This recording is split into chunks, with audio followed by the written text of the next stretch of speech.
glad I did that.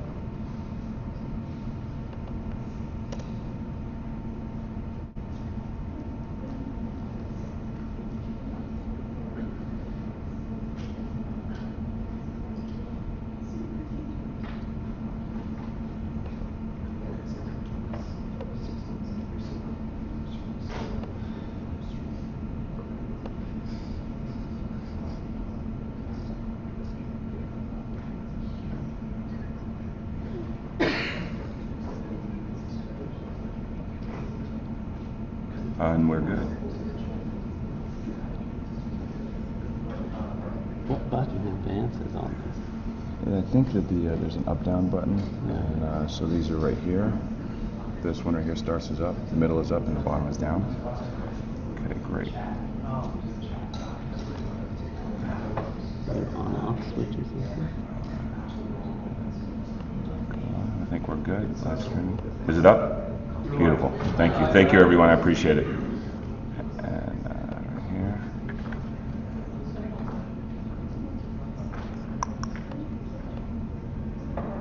Thank you very much. Thank you. I'm still not getting any traction with the... In the middle? No, you have to point it up. Point it at the... Oh, by the computer.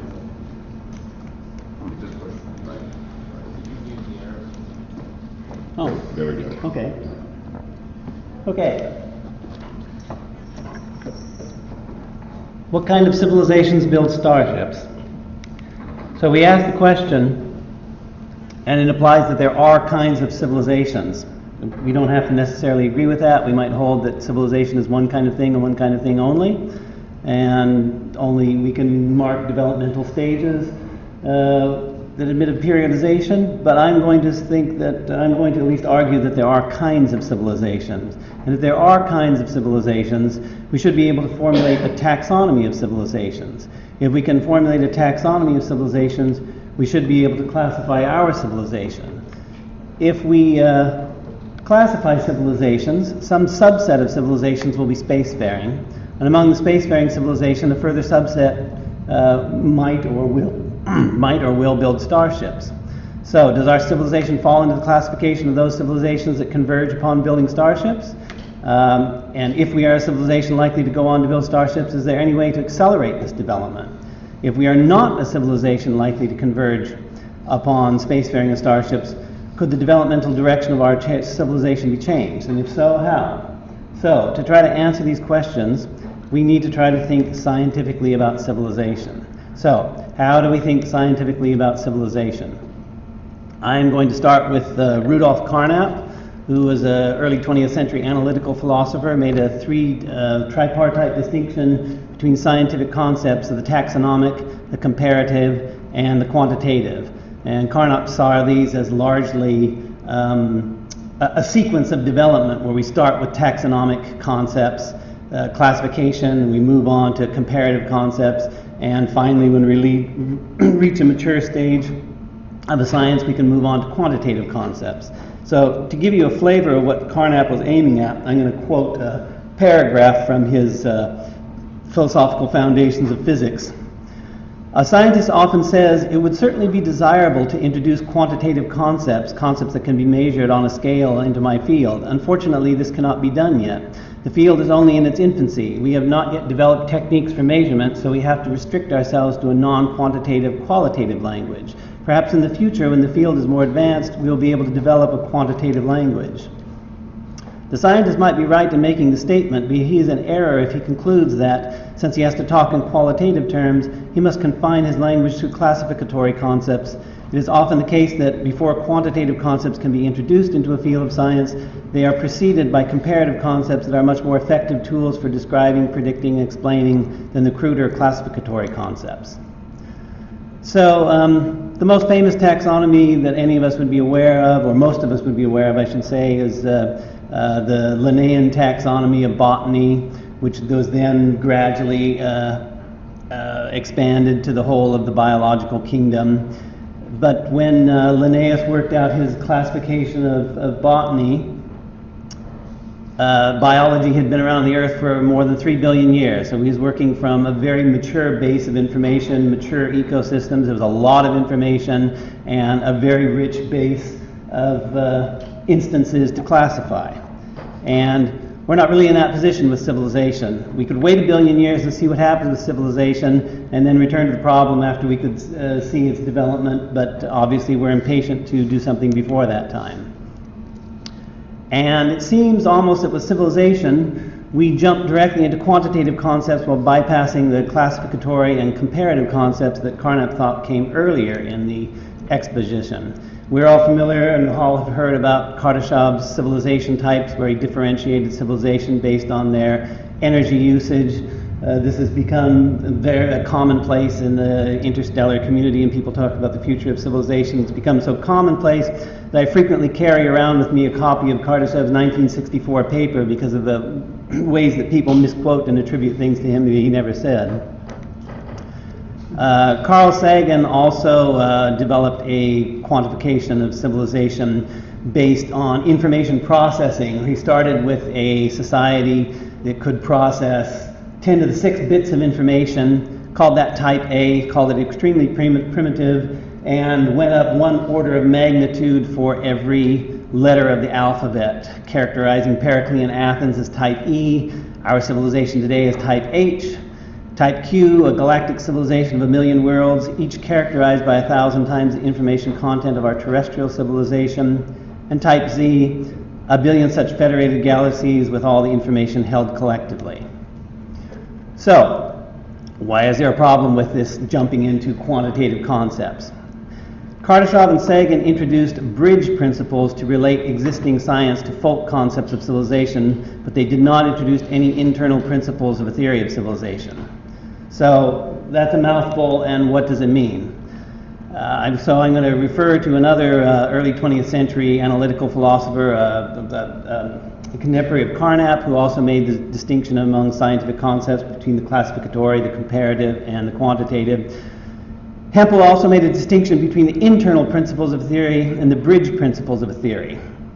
The internal principles of a theory are couched in its characteristic theoretical terms, but if you want to test a theory, you have to test it against antecedently available or pre-theoretical terms, and to establish a relationship between internal principles of a theory and antecedently available terms, you need to introduce bridge principles, so there's some kind of a systematic relationship between the two sets of concepts. So the need to bridge the gap. Folk concepts.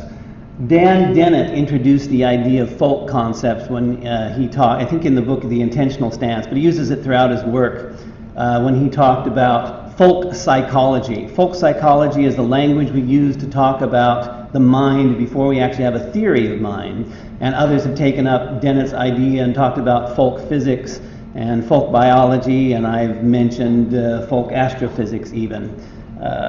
So these are antecedently available pre-theoretical terms, but in the extant quantitative concepts of civilization, like in Sagan and Kardashev that I cited, we don't have any internal principles for a theory of civilization. And if we want to relate the folk concepts, we need bridge principles. So what do I mean by folk concepts of civilization? Very often in the writings of archaeologists you find terms like agrarian civilization and hydrological civilization, the latter being using irrigation usually. Very often discussions of SETI, you find technological civilization or advanced technological civilization.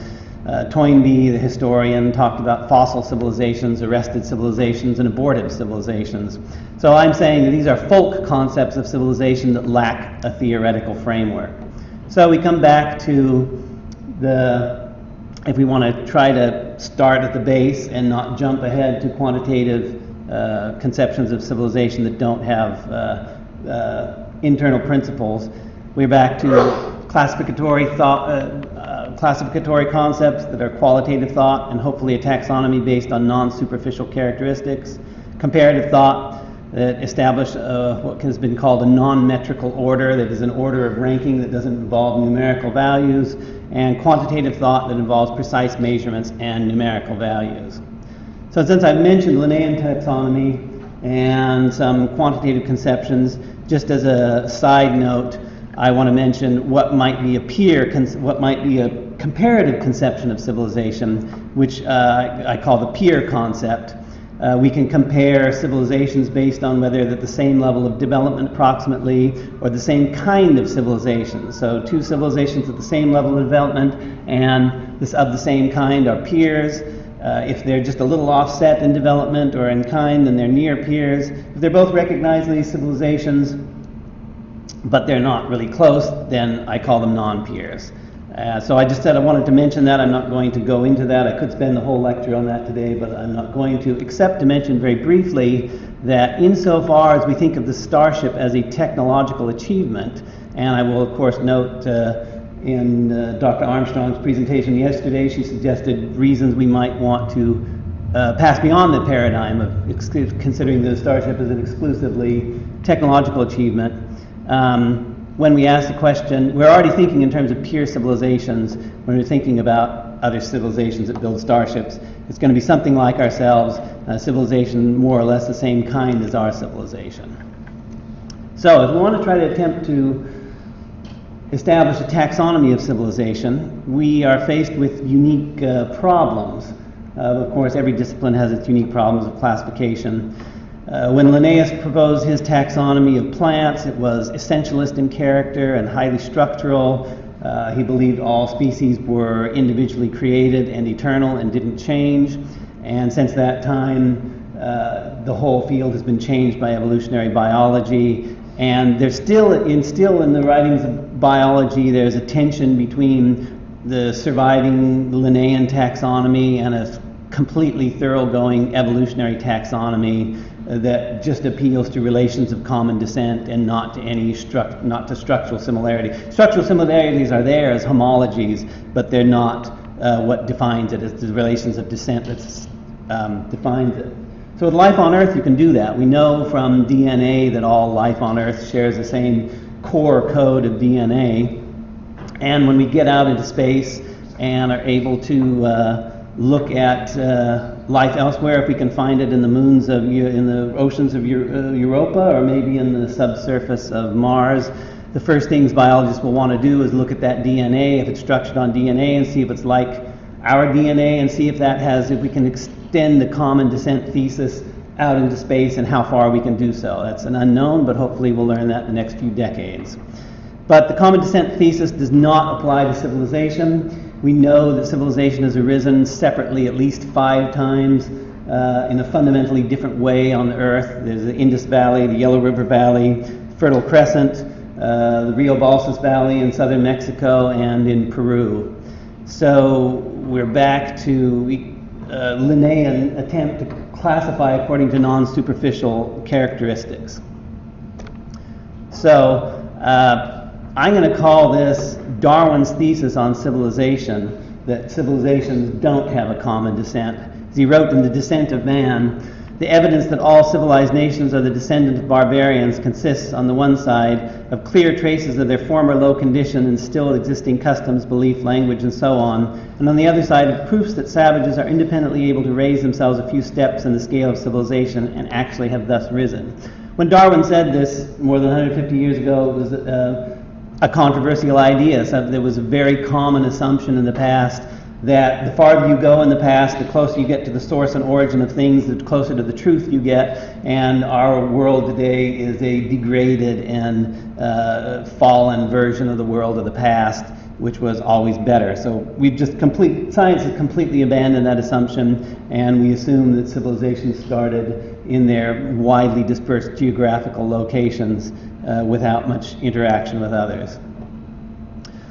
Classification of kinds of civilizations related to the problem of defining the class of all civilizations. So how do we do that?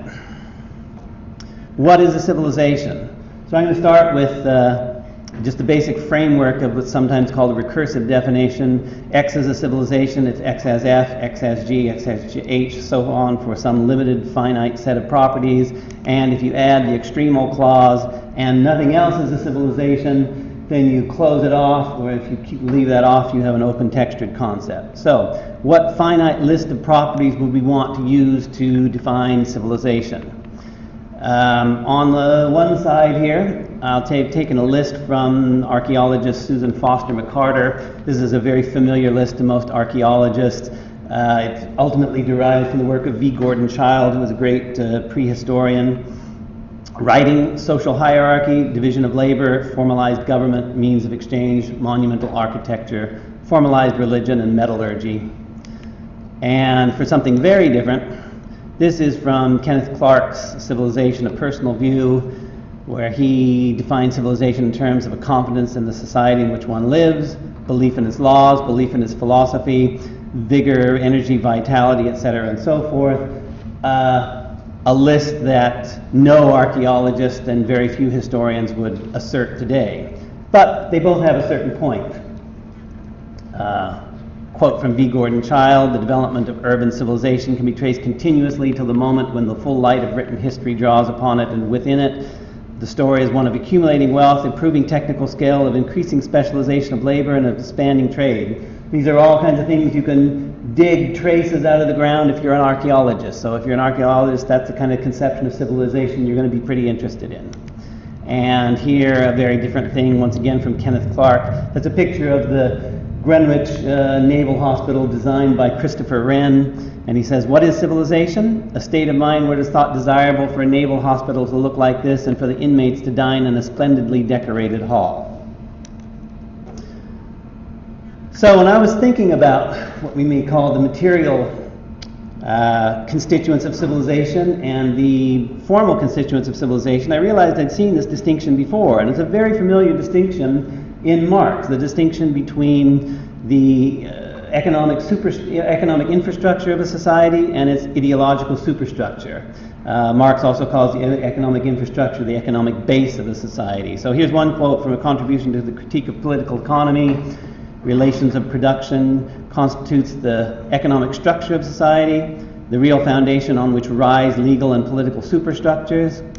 And the same idea in a slightly different form from the German ideology, "Social organization evolving directly out of production and commerce, which in all ages forms the basis of the state and the rest of the idealistic superstructure."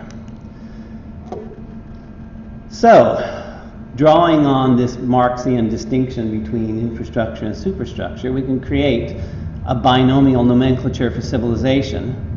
And I put on the left here economic infrastructure, on the right potential intellectual superstructures, talking about what I call biocentric civilizations, agriculturalism, settled peoples who till the soil and control the reproduction of both the plants and animals, pastoral people who are usually nomadic and raise animals on the hoof, or sometimes completely nomadic, and sometimes according to the going to summer movement between summer and winter pastures, which is called transhumance.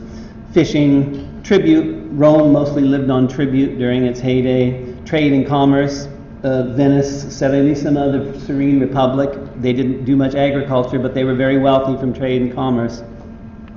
When we pass on to technocentric civilizations, economic infrastructure is primarily industry, trade and commerce, and even administration and organization. And intellectual superstructures, of course, we're all familiar with mythological ideas, political ideologies, religious ideologies, manifest destinies, and the like that shape the intellectual superstructures of these economic bases. So the basic Marxian theory that everyone has heard is that economic infrastructure determines the superstructure.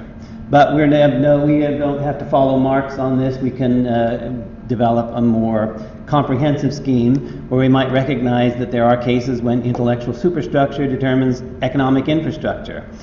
For example, the medieval European prohibition on interest. The church forbade Christians to lend money to other Christians at interest. And so you have a whole civilization that has chosen to self-sabotage its financial structure in the name of its intellectual superstructure. And the most obvious case of all, when you have infrastructure and superstructure that mutually shape each other, so that economics influences the intellectual life of its people and intellectual life influences its economy. So in simplest terms, economic infrastructure the ways and means of large-scale social organization and intellectual superstructure, the ends and aims of large-scale social organization, and some kind of interaction between the two. It might take many different forms.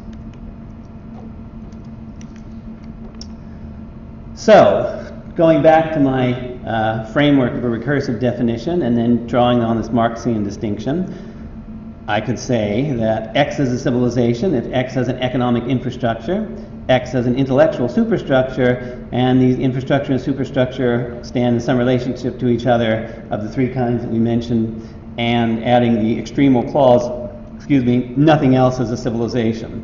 So, a society or a culture that doesn't have an economic superstructure or doesn't have an intellectual superstructure, the two aren't systematically in relationship, I'm going to say that's not a civilization. So this is not something that's common. I don't know of anybody else who has said this, so this is not something you'll run into elsewhere. But this is a trial definition of how we might establish a binomial nomenclature of civilization. So, some human civilizations to date. Those of you who have read some of my posts maybe on Centauri dreams and know that I have a typical vocabulary that when I talk about civilizations, and I use the term agrarian ecclesiastical civilization for civilization before the Industrial Revolution. The economy is primarily agrarian. More than 90% of the people are peasants, illiterate, toiling on the land, and the ideological infrastructure is ecclesiastical, religious in nature. And if the farther back you go in time, if you take ancient Egypt as an example, you've got essentially a realized utopia with people worshiping a living God. When they see the Pharaoh isn't just a king, he's a living God. It's a completely theocentric civilization. So that's pretty familiar. The terminology is different, but that idea is familiar.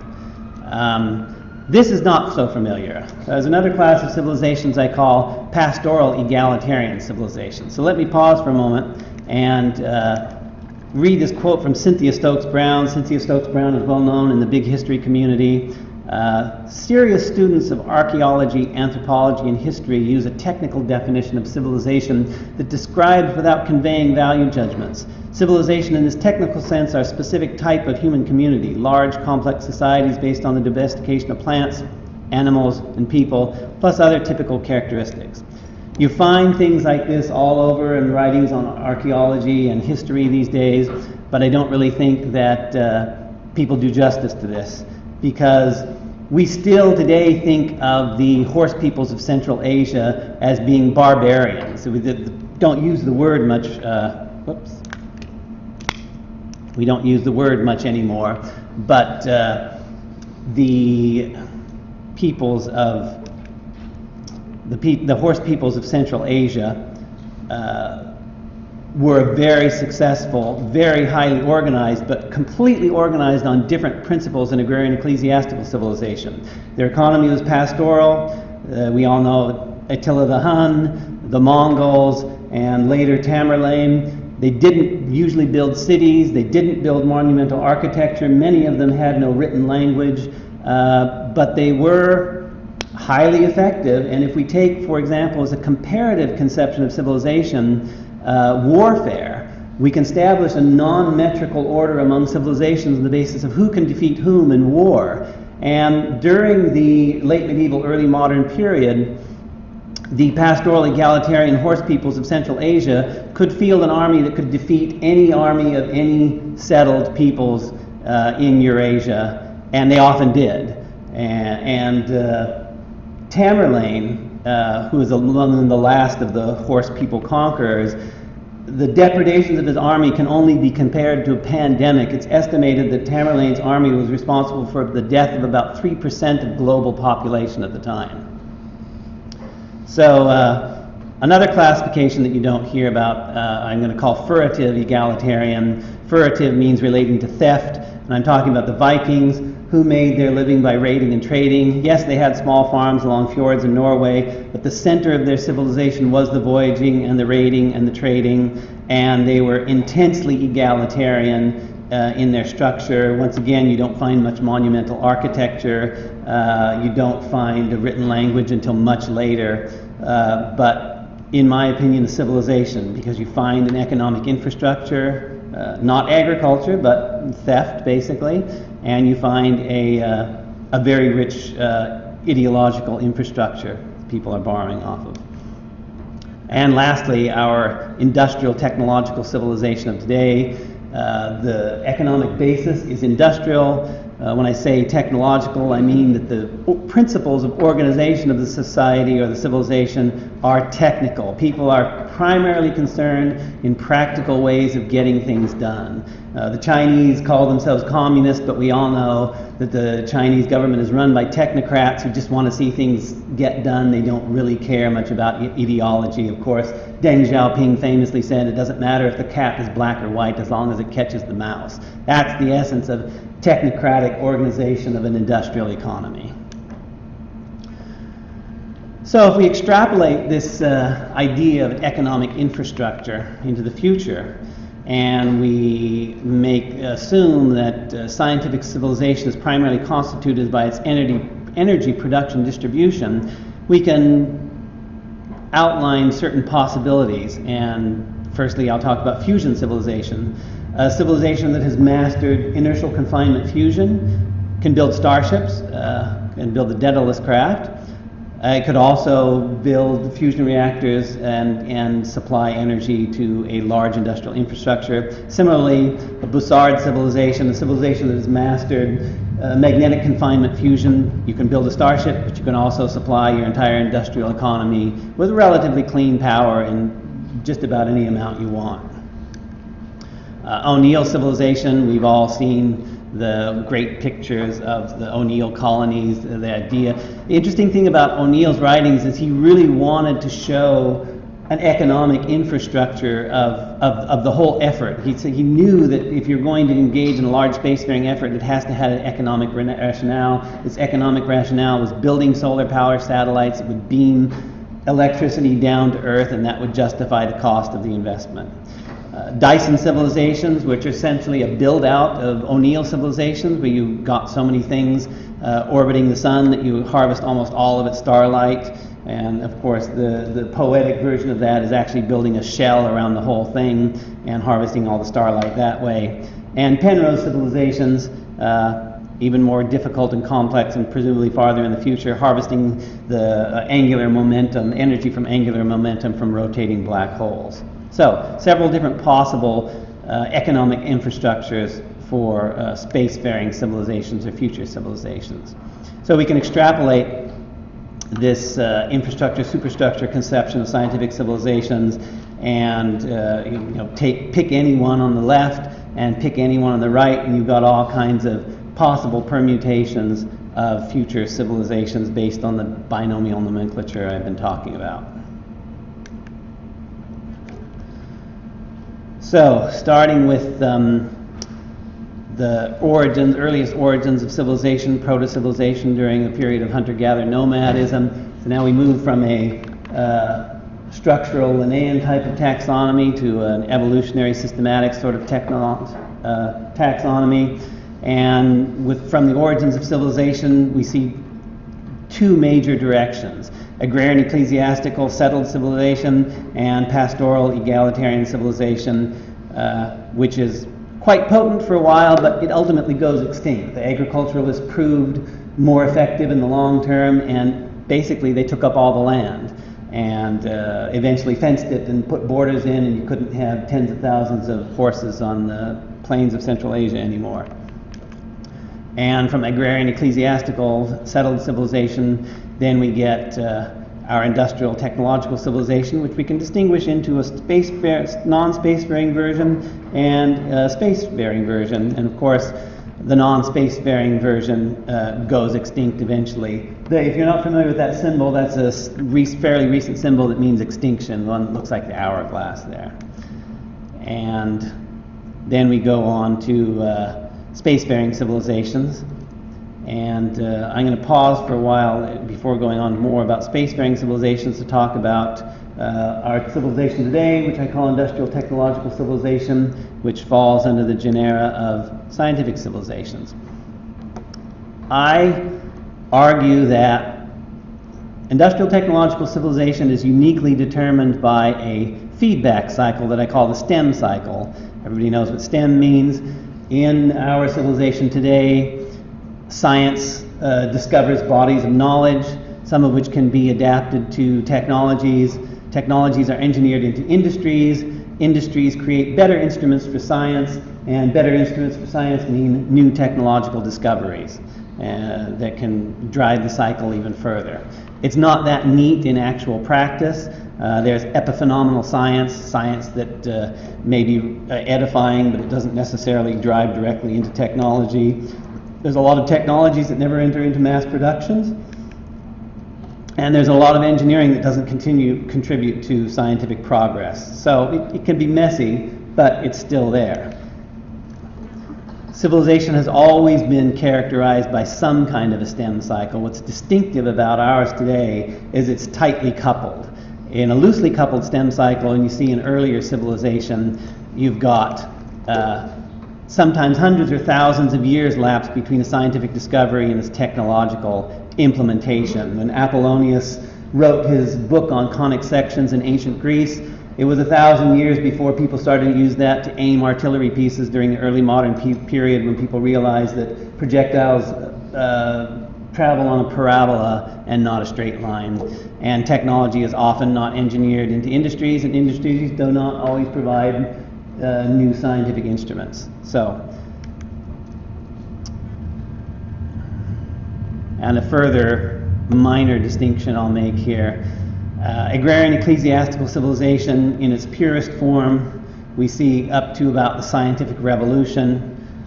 And then there's a period that I sometimes call modernism without industrialism. We've got the scientific revolution, and then with the industrial revolution, industrial technological civilization proper. During the period of modernism without industrialism, you've got scientific knowledge entering into the intellectual superstructure of civilization, but the life of ordinary people is almost untouched. Whereas in industrial civilization, the life of people is transformed when science enters into the economic infrastructure of the civilization. Whereas in the past, more than 90% of a given civilization were illiterate peasants working the land. Now, more than 90% of people are wage or salary workers, but almost everyone's an employee. So the failure of the STEM cycle, if I'm right that the STEM cycle uniquely determines industrial technological civilization, the failure of the STEM cycle, whether from stalled technologies, unintended consequences of engineering, or science experience a model crisis, does not mean a stagnant industrial technological civilization. It means that something else emerges from that. So, and that is an argument that cuts two ways.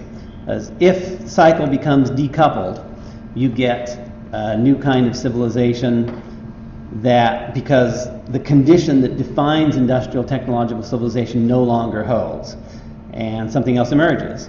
If the cycle continues, then you get new science, you get new technology, and new engineering. So you don't know what those are going to be, but you can't say, well, it's just going to keep on going like it's going, but we're not going to have dramatic new technologies and new scientific discoveries. It's going to happen if we have the same kind of civilization.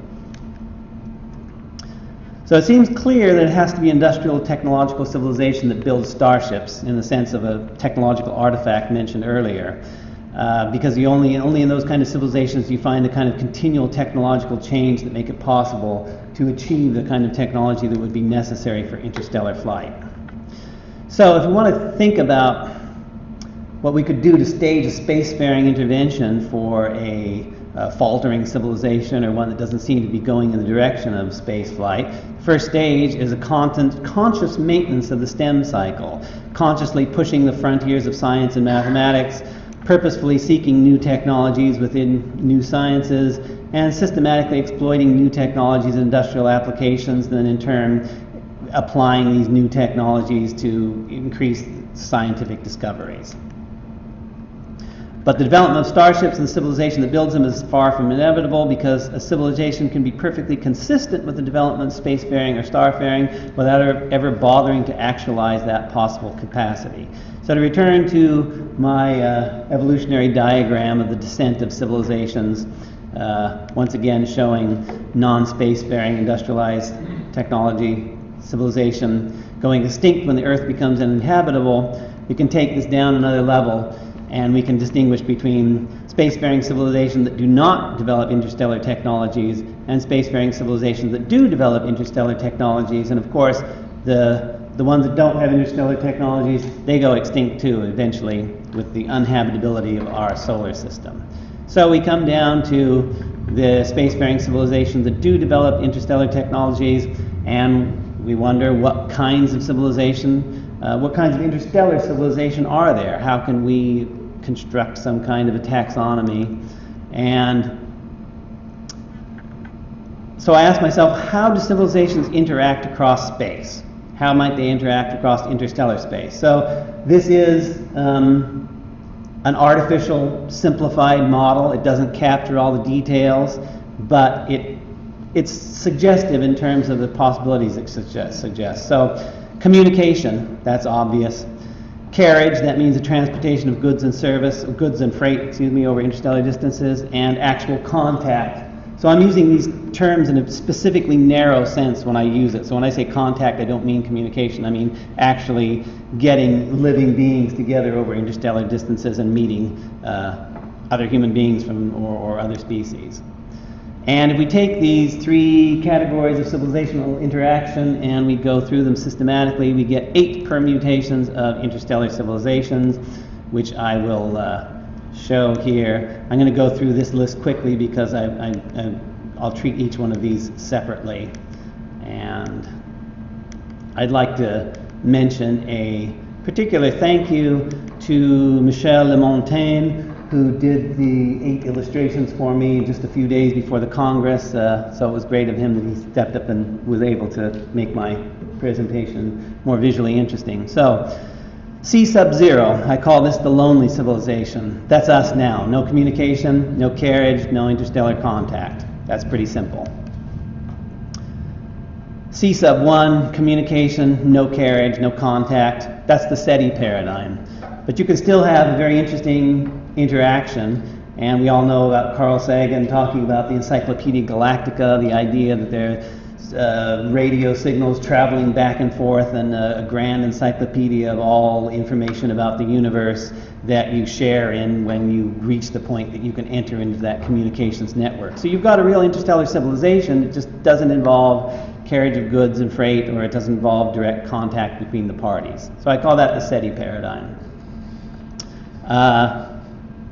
C sub 2, no communication, no contact, but carriage. I call this the mercantile paradigm. Seems a little odd, but think of Bracewell probes. Ronald Bracewell suggested that instead of doing SETI by transmitting signals from Earth, we could build a probe with all the information we wanted to transmit, send it to another solar system, and that would be a more efficient way of engaging in interaction, and that would be one kind, not the only kind. That would be one kind you might see carriage between solar star systems without direct contact and without communication.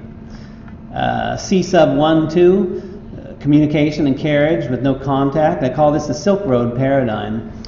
If you think of the Silk Road during the Middle Ages, the people at each end of that road, the people in China and the people, say, in the European Mediterranean basin, there was a small trickle of luxury goods, so there was a little bit of freight between the two, and there was communication because books traveled along the Silk Road, but the peoples on the opposite end never met each other. Yes, the trailers along the way met each other, but it is one way of thinking about this particular paradigm.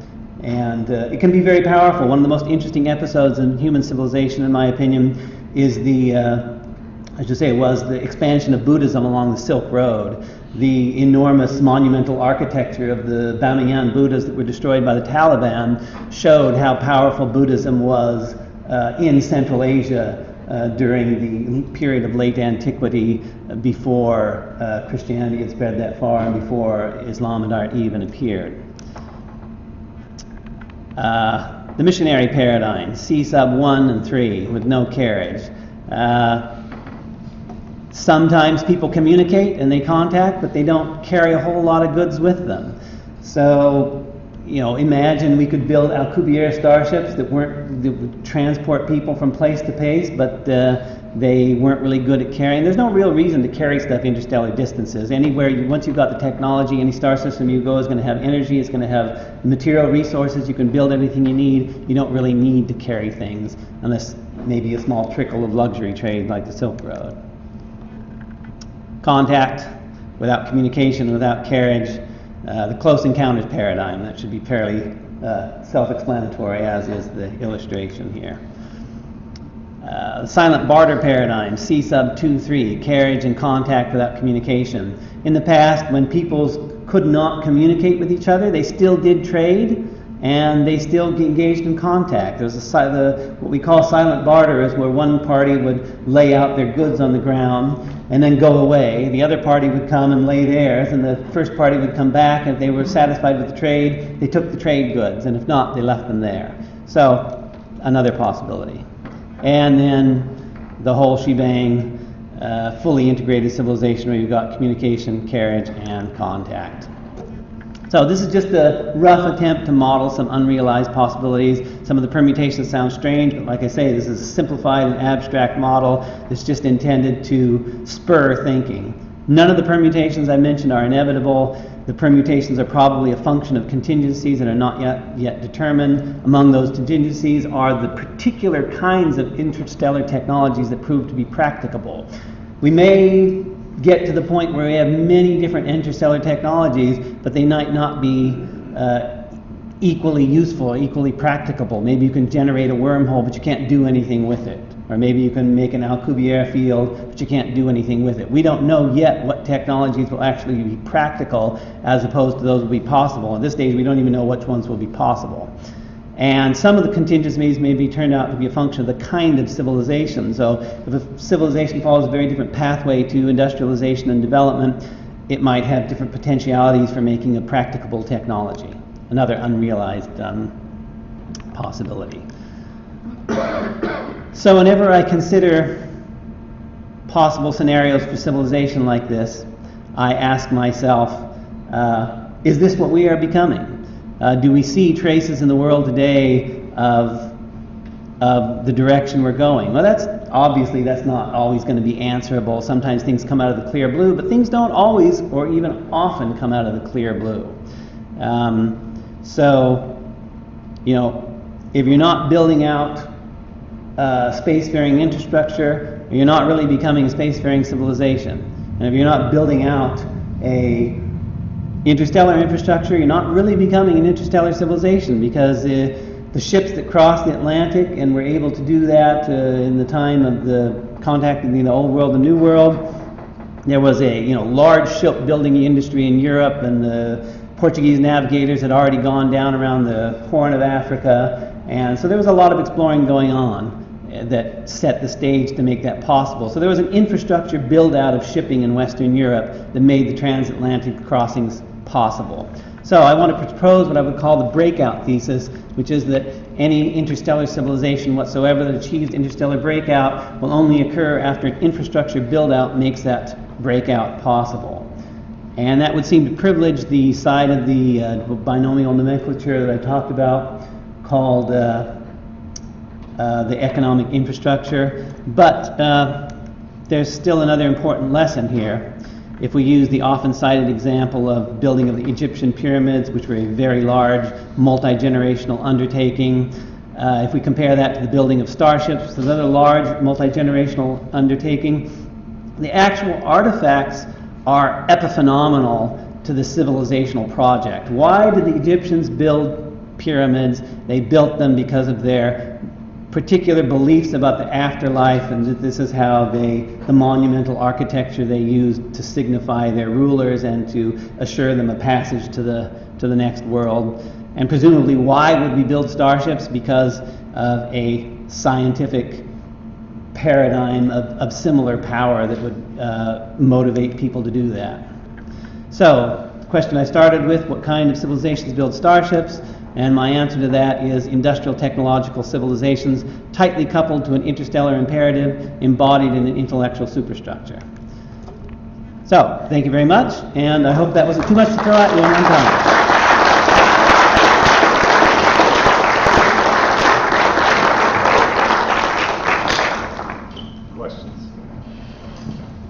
Hi, that was fascinating. Thank you. My question is, what do you think about those uncontacted groups of humans on the Earth? It's not really about Interstellar, but it seems like you must have done a lot of thinking about that. People in Brazil, or wherever, that we know they're there, and they don't really never been contacted by the modern world. The world is still a big place, and yeah, the archaeologists have been fascinated to go and visit those tribes. Claude Levi-Strauss's book Tristes Tropiques is a really fascinating account of his encounters with the Brazilians deep in the jungle. He specifically said he wanted to try to get to a people that was so rudimentary that he said eventually I found no society but only men there. Interesting point of view. So yeah, there's probably still a few groups out there. I think just the past few years they found a group in the Peruvian Amazon that had never been contacted before. Very minimal contact. So they're still out there, likely. True, yeah. Other questions? Yeah, I wondered, what you made of the Chinese experience. In the 1400s, they had built, they had the capacity to sail the oceans. And in fact, they built quite large fleets and sent them out. And for internal reasons, they decided, they're not going to do this anymore. What would that do you see? There's actually a lot of research that's been done on that question of the Chinese and the late medieval, early modern period. One of the theories that's most talked about is called the high-level equilibrium trap. People argue that the Chinese economy, which was the largest in the world up until the early 19th century and will probably within our lifetimes be the largest in the world again, that it achieved such a degree of efficiency under our agricultural regime that there were no promptings to develop further. And obviously the intellectual superstructure that would have driven an age of discovery like it did in Europe is missing, basically. And there's a lot more that could be said on the topic, but also the geography of Europe and China is, of course, very different. From a geopolitical point of view, China is an island. It's surrounded on the sea by one side, the Gobi and the Taklamakan deserts on the other side, and the several mountain ranges. Europe is a deeply indented coastline, lots of rivers, lots of natural harbors, the Mediterranean, the Baltic, lots of places where you can engage in inland shipping, essentially, and river shipping, which has been very important in Europe as well, along the Danube and other rivers. So, it comes down to a question like that in Guns, Germs, and Steel. Who wrote that? I can't remember. Yeah, Jared Diamond's Guns, Germs, and Steel. Many people have accused him of geographical determinism in his argument, but you don't have to make it deterministic, you just have to make it probabilistic. And where you're from will determine what kind of crops are going to be raised, what kind of animals you have, and a lot of other factors that are going to eventually influence your development or your pathway to industrialization. And industrialization, interestingly, is one of those rare instances in the history of human civilization where we can really define tightly its earliest origins, with the James Watt steam engine basically in Scotland, and then its adaptation to mills over the next few decades, and then it took off. And it's very confined to the far west of Western Europe, and I could go into more of that, but I will spare you. Just a quick question. Earlier you said that communism allowed more efficiencies. What's your view on a nation or a culture that's more freedom? It sounded like you said I'd said that communism was more efficient. I don't recall saying that. If I said that, I take it back. Communism has been disastrously inefficient and polluting and every other horrible thing and suppressive. So yeah, I did say of the Chinese communist regime that they're not communist and that they're only concerned with the technical management of their economy and the maintenance of one-party power.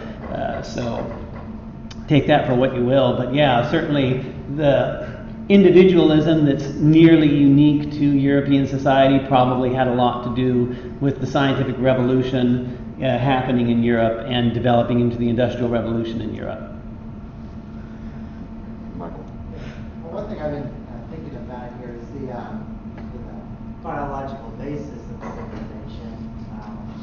A wolf pack or an ant hive or beehive may have some trappings of civilizations, but we don't really call them civilizations.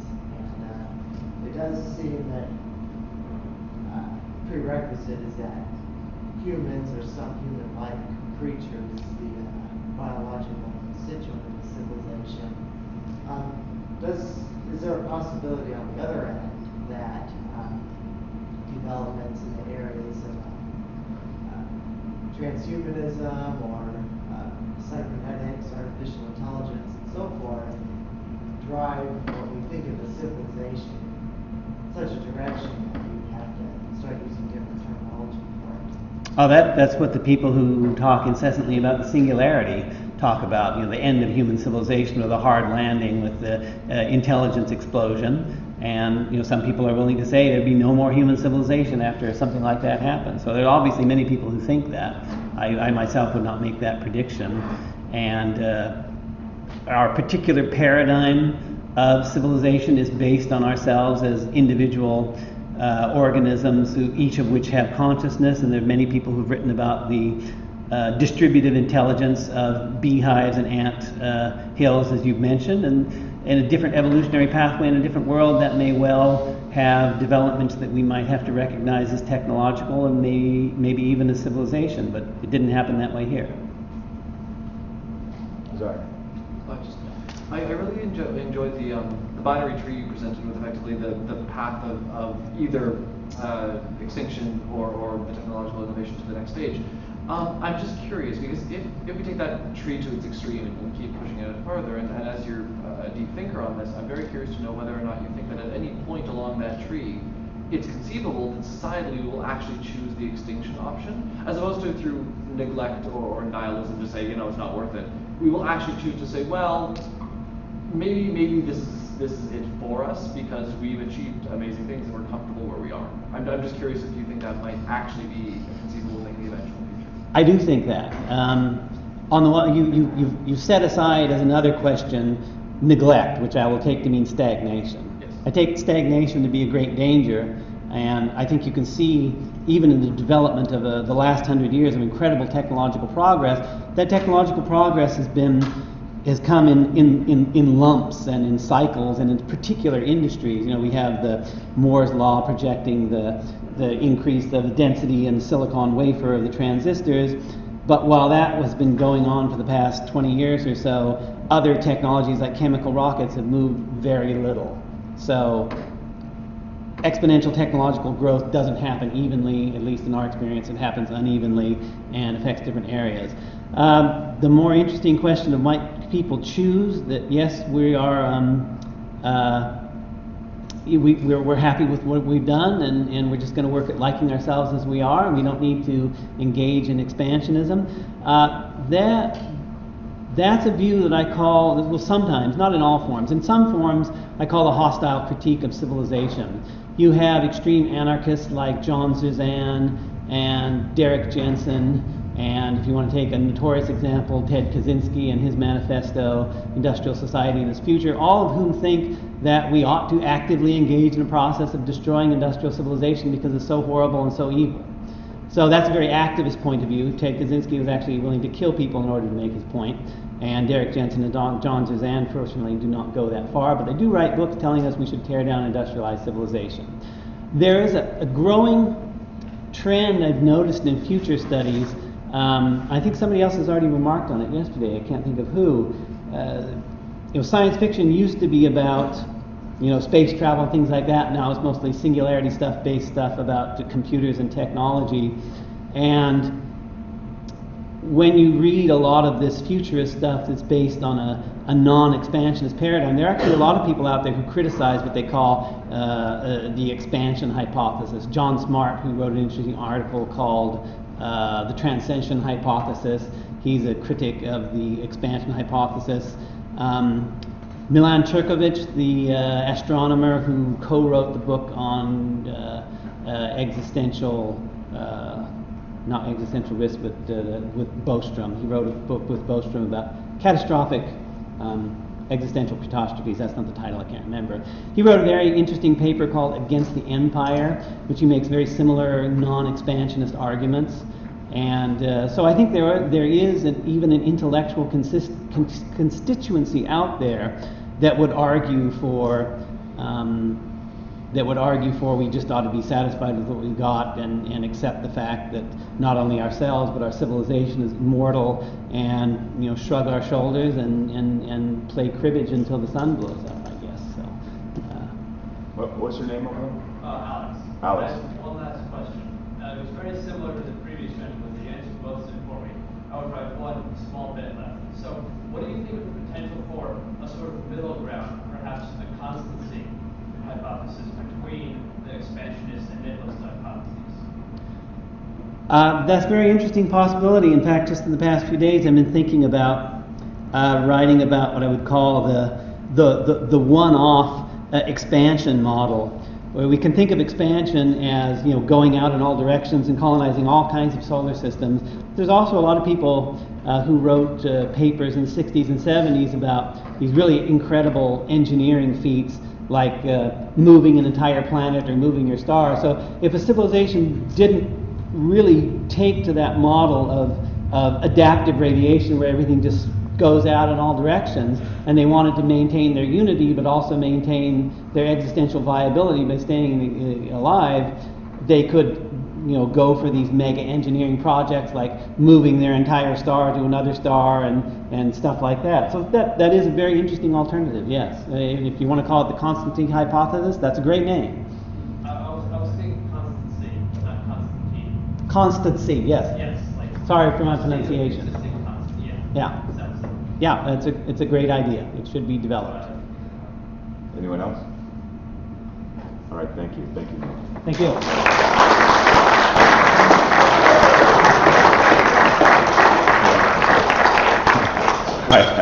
I often say I'm not the smartest guy in the room, but I think that Nick is. So I think that in fact, if I guess the future correctly, we will all look back on this day and talk about the time we were in Starship Congress 2015, and Nick Nielsen was speaking, and and his stuff was going right over our heads.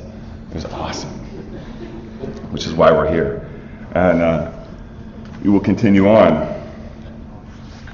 Up next, who is up next? Nathan Morrison. Is it Andreas, or are you going to do the closure? And Nathan? Awesome. Nathan, do I have your great.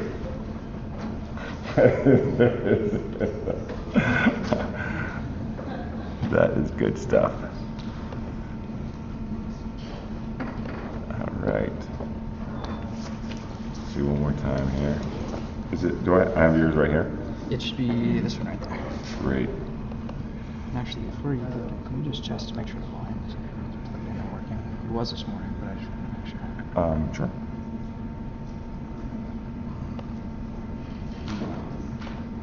It's impossible to have somebody make it work. Okay, let's see if I can make that happen. No worries. All right, let's see why it's not working. First of all, make sure that this volume is off.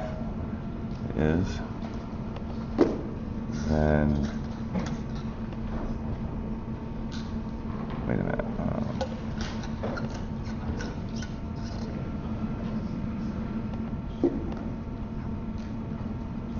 Kayla? Is Kayla around? Is there a way to get sound from the laptop? I see a plug-in here. I see something plugged in. It was working this morning, but it seems to not be on again. Sorry. That's all right. I should have just gone this morning. That's live. It's not working. Doesn't seem to be. What wasn't this the only way to plug that in? That's right.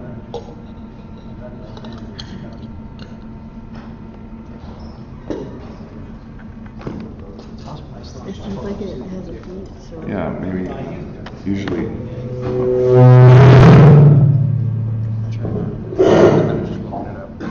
How'd you do that?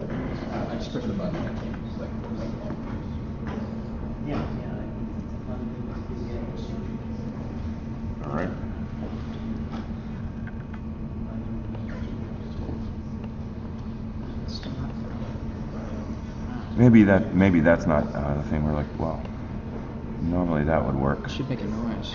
Yeah, it should, right? And then yours, is there a particular part of your? It happens like 3 times just for 10 seconds. Sure.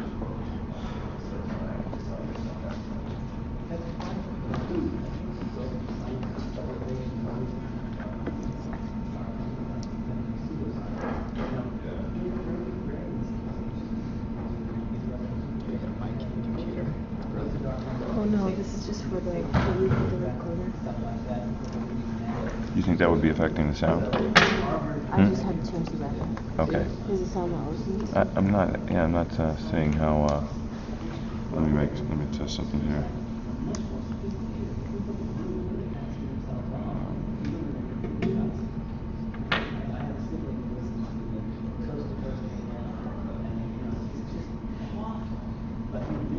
Do you still have the hand mic? The hand mic. Or maybe I don't know where that is. Let's see. Oh. There's an external. Right. Okay. So that means you would take the microphone, the wireless, and put it to the audio of the just one more second. Sure thing.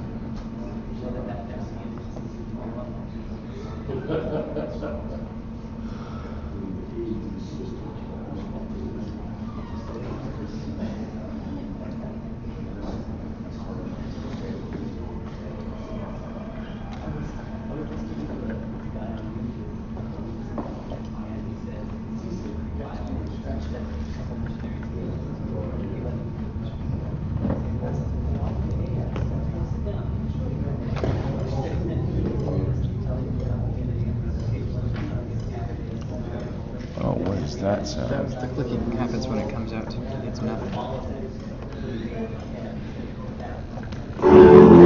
Okay, it does work. It doesn't happen when it comes out. Just see if that detects it. No.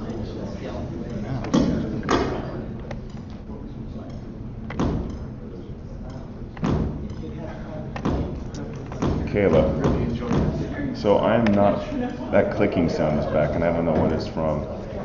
And it's not plugged into the laptop, so it's not coming from the laptop. Is there some other thing connected to? This isn't connected to anything, it's just transmitting information over there. Okay, I mean, is there a phone nearby or something that's, Is it your phone? I don't think it is. My phone's over there.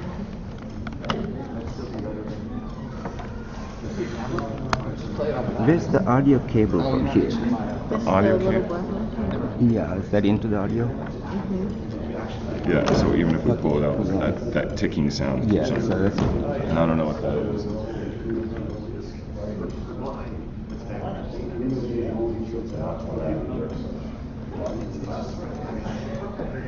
Oh.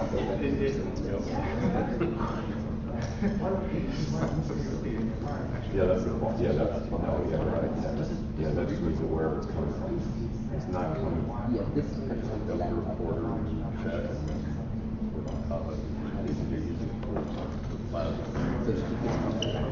But no, look, watch. No, keep turn it up. Hear it? Yeah. Huh? Sorry. Are you streaming using this? Yeah. Huh? Yeah.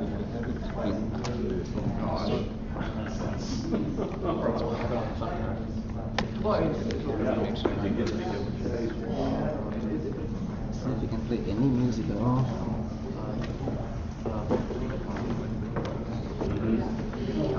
Mr. Robert, do you have any music here? iTunes? No, I don't even think I There's have got it. something.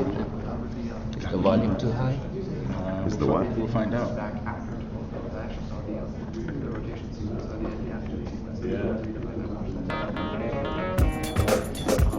So it's not detecting internal speaker.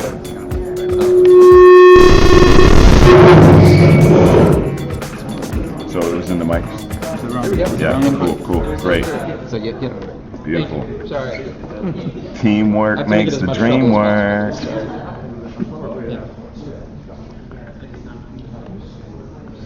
Okay, so that's good. That right there. That's turned down. One more second. Here.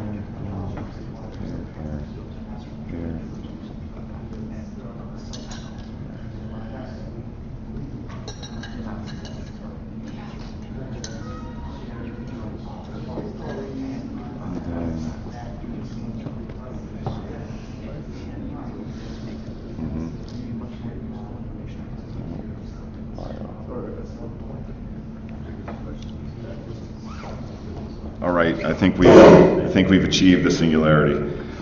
Nathan Morrison serves as the Chief Executive Officer and Director of Research and Development for Sustainable Now Technologies Incorporated, a biotech firm located in Southern California, of course. Nathan additionally works to design living interiors for Project Persephone for the Icarus Interstellar Foundation. He's a published author, public speaker, and strong advocate for carbon capture implementation strategies. Nathan has spent most of the last decade developing innovative bioreactor technologies that utilize algae as a living internal component to capture carbon and to produce organic biomass and hydrocarbons.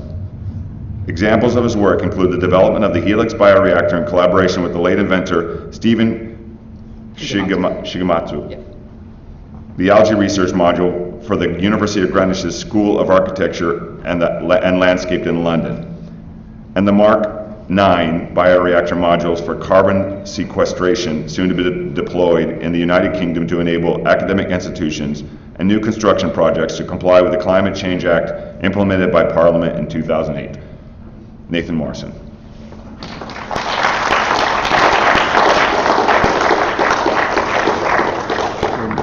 Cool, thank you. Thank you. Before I dive in, I just want to thank Andreas and Mike for putting together such an amazing convention, and all of the former speakers. You all have brilliant minds, and it's been a pleasure listening to all of you. I wanted to give a special shout out also to the students here at Drexel. I'm terribly impressed with what you've done, especially with such limited resources, and I just think it's amazing that you were able to bring together a team to address this problem and to come up with practical solutions. It's very impressive. Congratulations.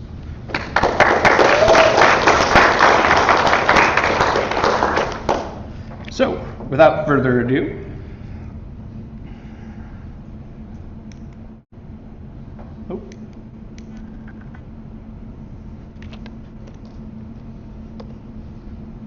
yeah, it's really not going to work, huh? Sorry, guys. Let's just see if I can play it.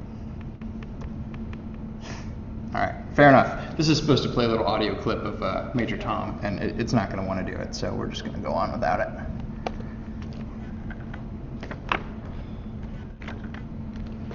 When our race began to venture beyond the surface of the Earth in the late 1950s, the mission seemed clear. We, humans, would seek to travel amongst the worlds of our system, and eventually amongst the stars.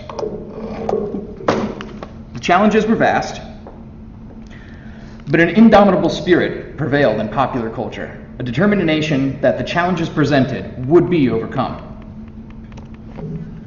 It was an era of popular interest in science fiction, with films emerging like The Day the Earth Stood Still, The War of the Worlds, and This Island Earth. The bookstores brimmed with tantalizing titles such as The Martian Chronicles, Farmer in the Sky, and The Stars, My Destination. Some of the most visionary minds of the time, like Isaac Asimov, Arthur C. Clarke, and Stanislaw Lem, were envisioning realistic scenarios in which future human societies had become one on our own planet, and were beginning to colonize the solar system.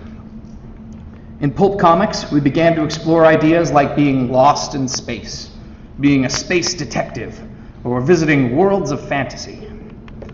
World War II had ended in 1945, and the greatest generation felt prepared to take up most any challenge.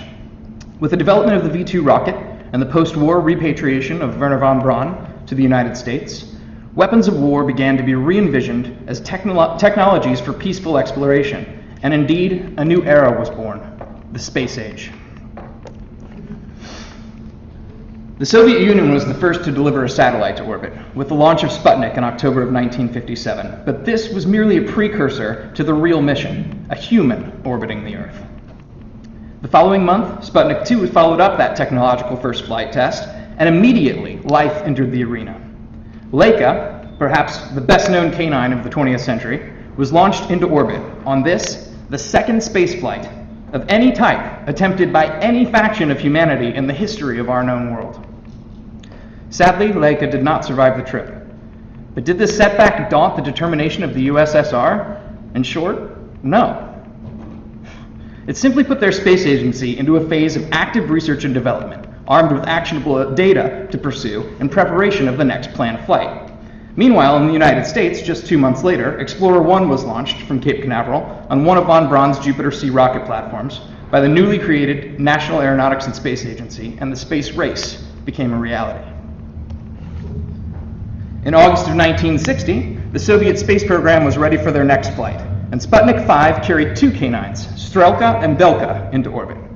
These brave cosmonauts survived the voyage, becoming the first Earthlings to take a step out of the deepening blue atmosphere and into the black sky we call space. There were yet still many lessons learned from this venture, and new data to incorporate into the next series of missions. But just 8 months later, in April of 1961, Soviet cosmonaut Yuri Gagarin piloted the manned spacecraft Vostok 1 into orbit and became the first human in recorded history to leave Earth and return to tell the tale. 1 month later in the United States, Alan Shepard was launched on a suborbital flight through Project Mercury. Soviet cosmonaut German Titov then conducted a day-long orbital flight later that same year, before astronaut John Glenn performed America's first orbital flight lasting 3 orbits. During the same period, NASA commissioned a company called North American Aviation to develop a rocket-powered aircraft called the X-15, which is similar to Spaceship One and the White Knight carrier craft. The X-15 was deployed mid-air from a B-52 bomber. Now, 2 of these X-15 flights actually broke the 100-kilometer barrier recognized as the edge of space. In 1964, the Soviet space program unveiled the Voskhod spacecraft, which was essentially an upgraded version of the Vostok vehicle. The Voskhod 2 mission entailed a spacewalk by cosmonaut Alexei Leonov. This was quite literally Major Tom walking through the door. Now, not to be outdone, NASA's Gemini missions also featured spacewalks, and then raised the bar with mission durations that simulated the length of time it would take for a crew to make the lunar trip and return. Gemini missions also exercised orbital rendezvous and docking maneuvers, a necessary precursor for resupply missions to an orbiting space station. Originally envisioned as a part of a circumlunar vehicle, the Soviet Soyuz spacecraft first self-destructed upon re-entry. The second attempt at launch resulted in a fire on the Baikonur launch pad, and the third attempt experienced multiple orientation issues resulting in ballistic re-entry. That craft crashed into the frozen Aral Sea, and it had to be retrieved by dive teams. After addressing many of the design issues that caused these initial problems, the Soyuz 1 and 2 mission was launched in April of 1967. Soyuz 1, which was piloted by cosmonaut Vladimir Komarov, was intended to dock with Soyuz 2, which would be launched with a 3-man crew the following day. However, upon achieving orbit, Soyuz 1's solar panels failed to fully deploy, and the craft was ordered to return to Earth. Re-entry was successful, and the drag chute deployed. However, the main parachute would not deploy. Komarov released the backup chute, however, it got tangled up with the drag chute and did not slow the craft. So Soyuz 1 crashed, killing Komarov, and Soyuz 2 was canceled. This set the Soyuz program back significantly, until finally, in October of 1967, the Soyuz spacecraft designated Cosmos 186 and Cosmos 188 successfully completed the first automated docking in orbit. The Soyuz program has continued with gradual vehicle improvements and reclassification through to the modern Soyuz TM-1. After the retirement of NASA's space shuttle in 2011, the Soyuz remains the only viable spacecraft not owned by a private corporation capable of transporting astronauts to and from the International Space Station. NASA's Apollo program was also designed with a mandate to put humans on the moon and then return them to Earth. Apollo 1, as you may be aware, ended abruptly during a pre-flight test due to a tragic mechanical failure and a fire that cost the lives of 3 astronauts, Ed White, Gus Grissom, and Roger Chaffee. This incident caused serious setbacks in the Apollo program and culminated in a congressional investigation. But even this was not sufficient to deter the desire for NASA to deliver humans to the surface of the moon. After a series of developmental flights and orbiting missions, Apollo 11 achieved just that in July of 1969. Subsequently, Apollos 12, 14, 15, and 16 also placed lunar modules on the moon's surface and returned their astronauts to Earth. The Apollo program stands today as the pinnacle of manned space exploration. This program took our race further than any mission before or since. Low Earth orbit operations have continued forward. However, crewed outward exploration to the moon and beyond officially terminated with the end of this program in 1972, and this was exactly 43 years ago this December. Now, I know this is a lot of history to throw at you, but it's been a long time, and I think it's worth revisiting. This is how far human spaceflight has gone. There's also supposed to be a lovely audio clip here of Neil Young's Computer Age, and if you've not listened to the album Trans, which he wrote for his autistic son, it is amazing, and you have to go buy it right now. Download it from iTunes, however you want to do it. Listen to this album, it's great. So post-Apollo, the only spacecraft to have ventured beyond low Earth orbit have been unmanned probes. At this time, in the early 1970s, a new paradigm was born, the computer age of space exploration. Unmanned orbiters and landers took center stage on the journey of discovery, and for a number of reasons, this made perfect sense. While the moon orbits Earth at roughly 250,000 miles out, the next planet out from the sun, Mars, is about 140 million miles away. That's nearly 560 times further away than man has ever ventured from the Earth. And in the early 1970s, not a great deal of information had been obtained about the local conditions on and around Mars. The Mariner probe's flyby data was of course useful, but far from the full data set necessary to plan for a manned landing mission. At best, we learned that storms could last for longer than a month on the red planet, and that the world was volcanically active. It was not until 1976, during the Viking missions, that water frost was first discovered on the surface of Mars, and it was nearly 17 years after Viking, in 1992, that NASA even sent its next mission to the red planet, the Mars Observer. That craft disappeared before entering Mars orbit, returning none of the data expected during its planning phase. It was not until the Mars Global Surveyor Orbiter in 1997 that comprehensive mapping and atmospheric data became available to the public. That same year, Mars Pathfinder's lander touched down and deployed the Sojourner rover, providing invaluable data and high-resolution images from the surface. The Sojourner images have, of course, since been supplemented by images from Curiosity, Spirit, and Opportunity, and an amazingly detailed data set has begun to emerge. The pattern of exploration established during these Mars missions became the new standard model for how our race travels the solar system, essentially by proxy.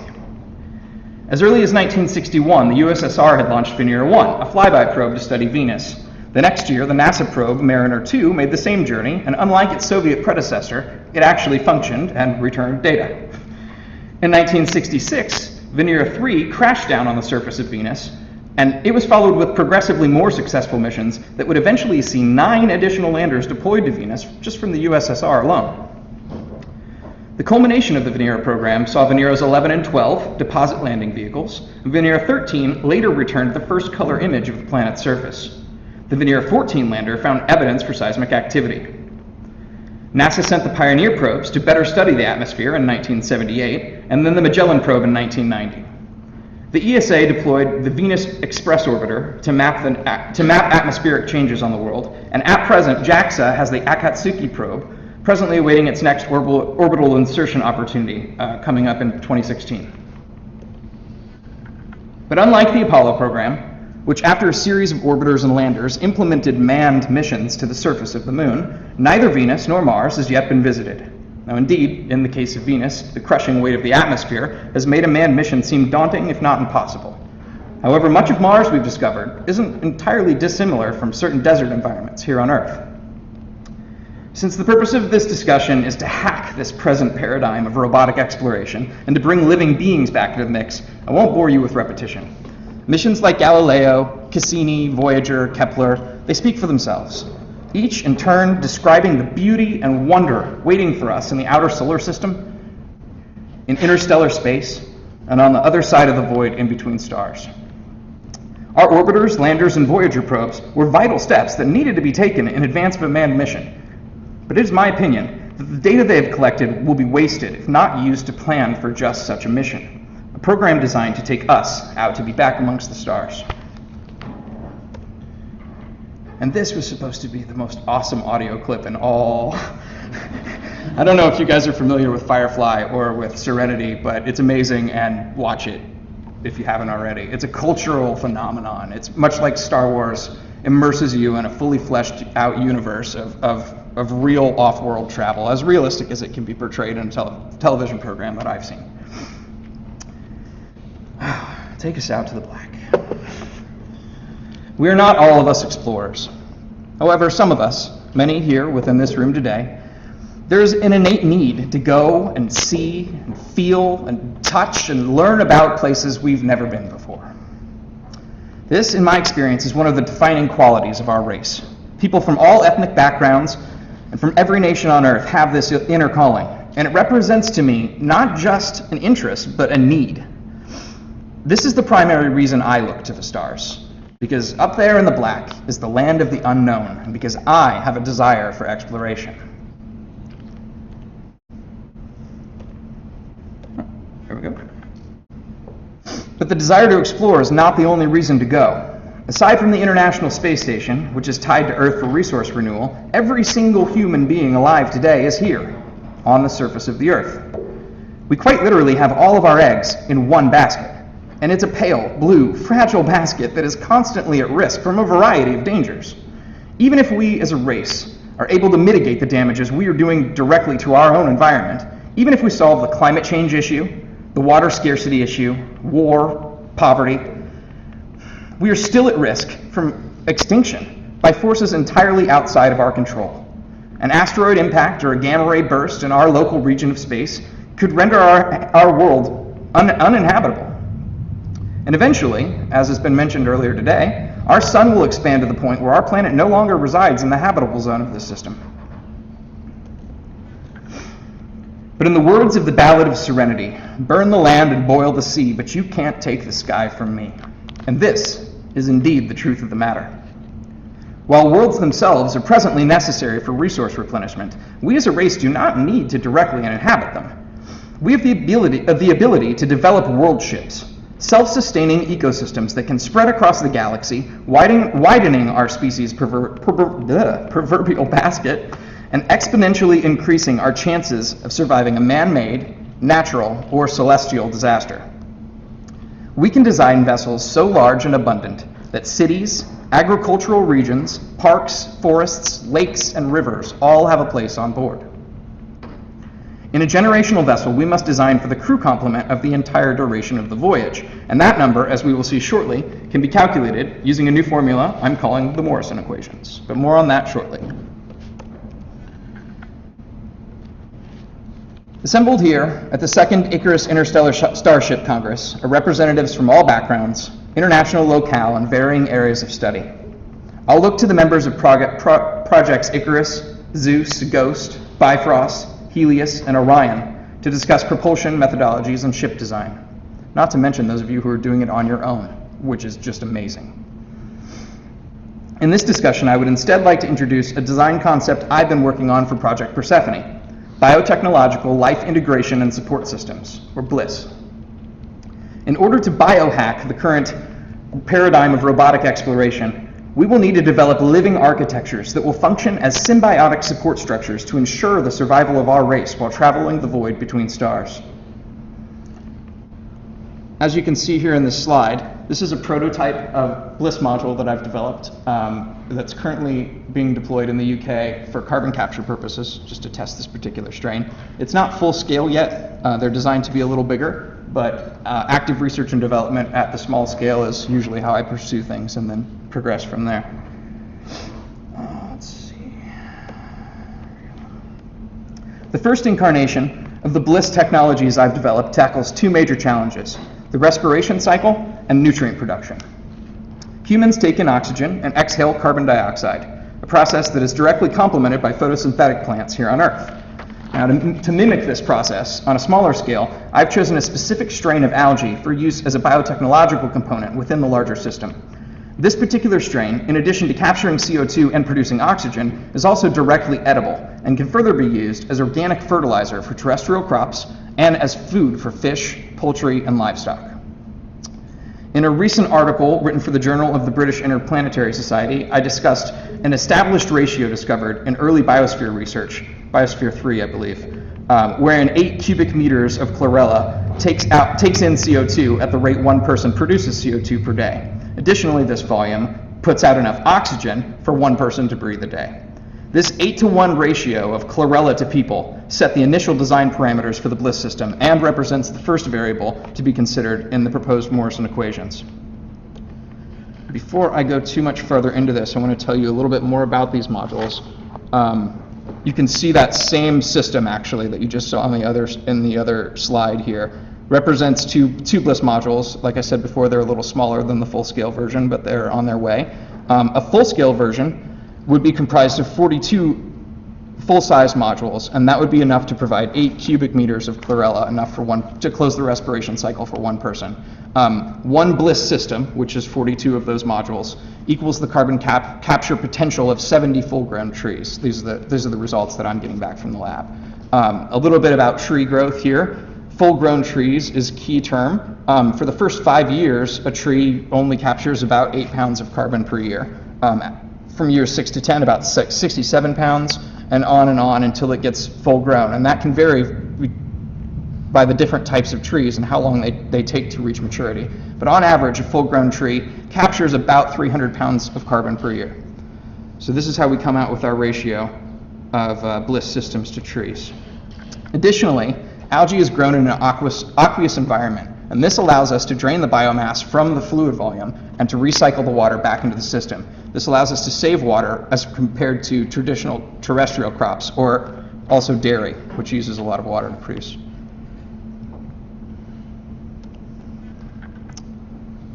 A modular design. This system uses individual growth volumes of 50-gallon capacities to collectively sequester CO2 and produce oxygen. Using 50-gallon modules, approximately 42 of these modules are required to produce enough chlorella to close the cycle of respiration per human. Each of these modules individually requires a footprint of about 2 by 3 feet and are approximately 2 feet tall.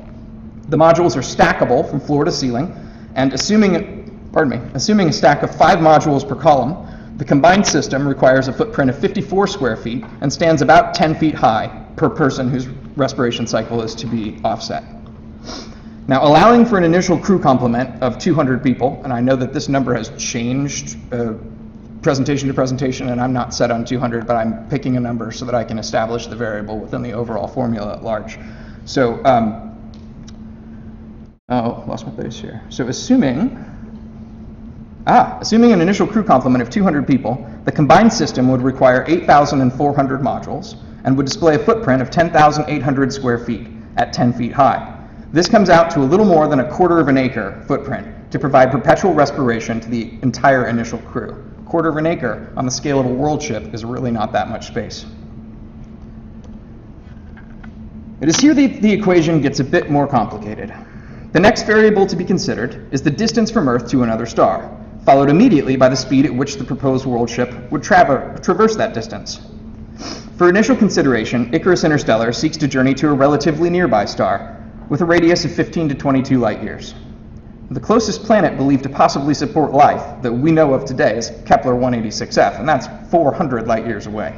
Now, almost certainly, the Kepler Space Telescope, or one of its descendants, will discover a world that could be habitable closer than Kepler 186f prior to an envisioned Icarus launch in 2100. However, working with the data available today, this particular variable spans a wide array of distances. And the same is true for the speed at which the world ship will travel. The fastest a man-made probe has traveled to date is 70 kilometers per second, and that's about 156,000 miles per hour, which Helios 2 achieved using a highly elliptical orbit on its way in towards the sun. Now, assuming this speed as our velocity, it would take 17,998 years to cross the 4.3 light-year distance between Earth and Proxima Centauri. On the other hand, on the other end of the spectrum, assuming that by the year 2100 we've developed propulsion technologies that can move our craft at, say, 1/4 of the speed of light, this same trip will only take 17 years. Now, as promised, I'm not going to dive into estimates of which propulsion technologies and at what speeds we're going to be traveling at in the year 2100. I will leave that work to projects that are actively pursuing these questions. The variable is important, however, to the Morrison equations as it pertains to the life support system design.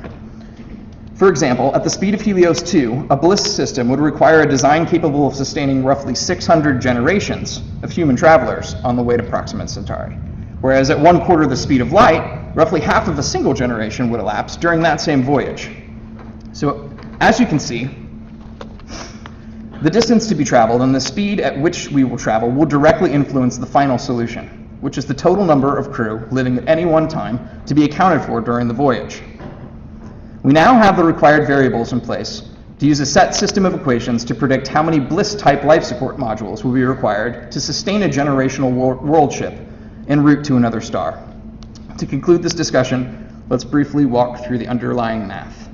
And before I do, I would like to say I like my equations really simple, so don't expect higher math.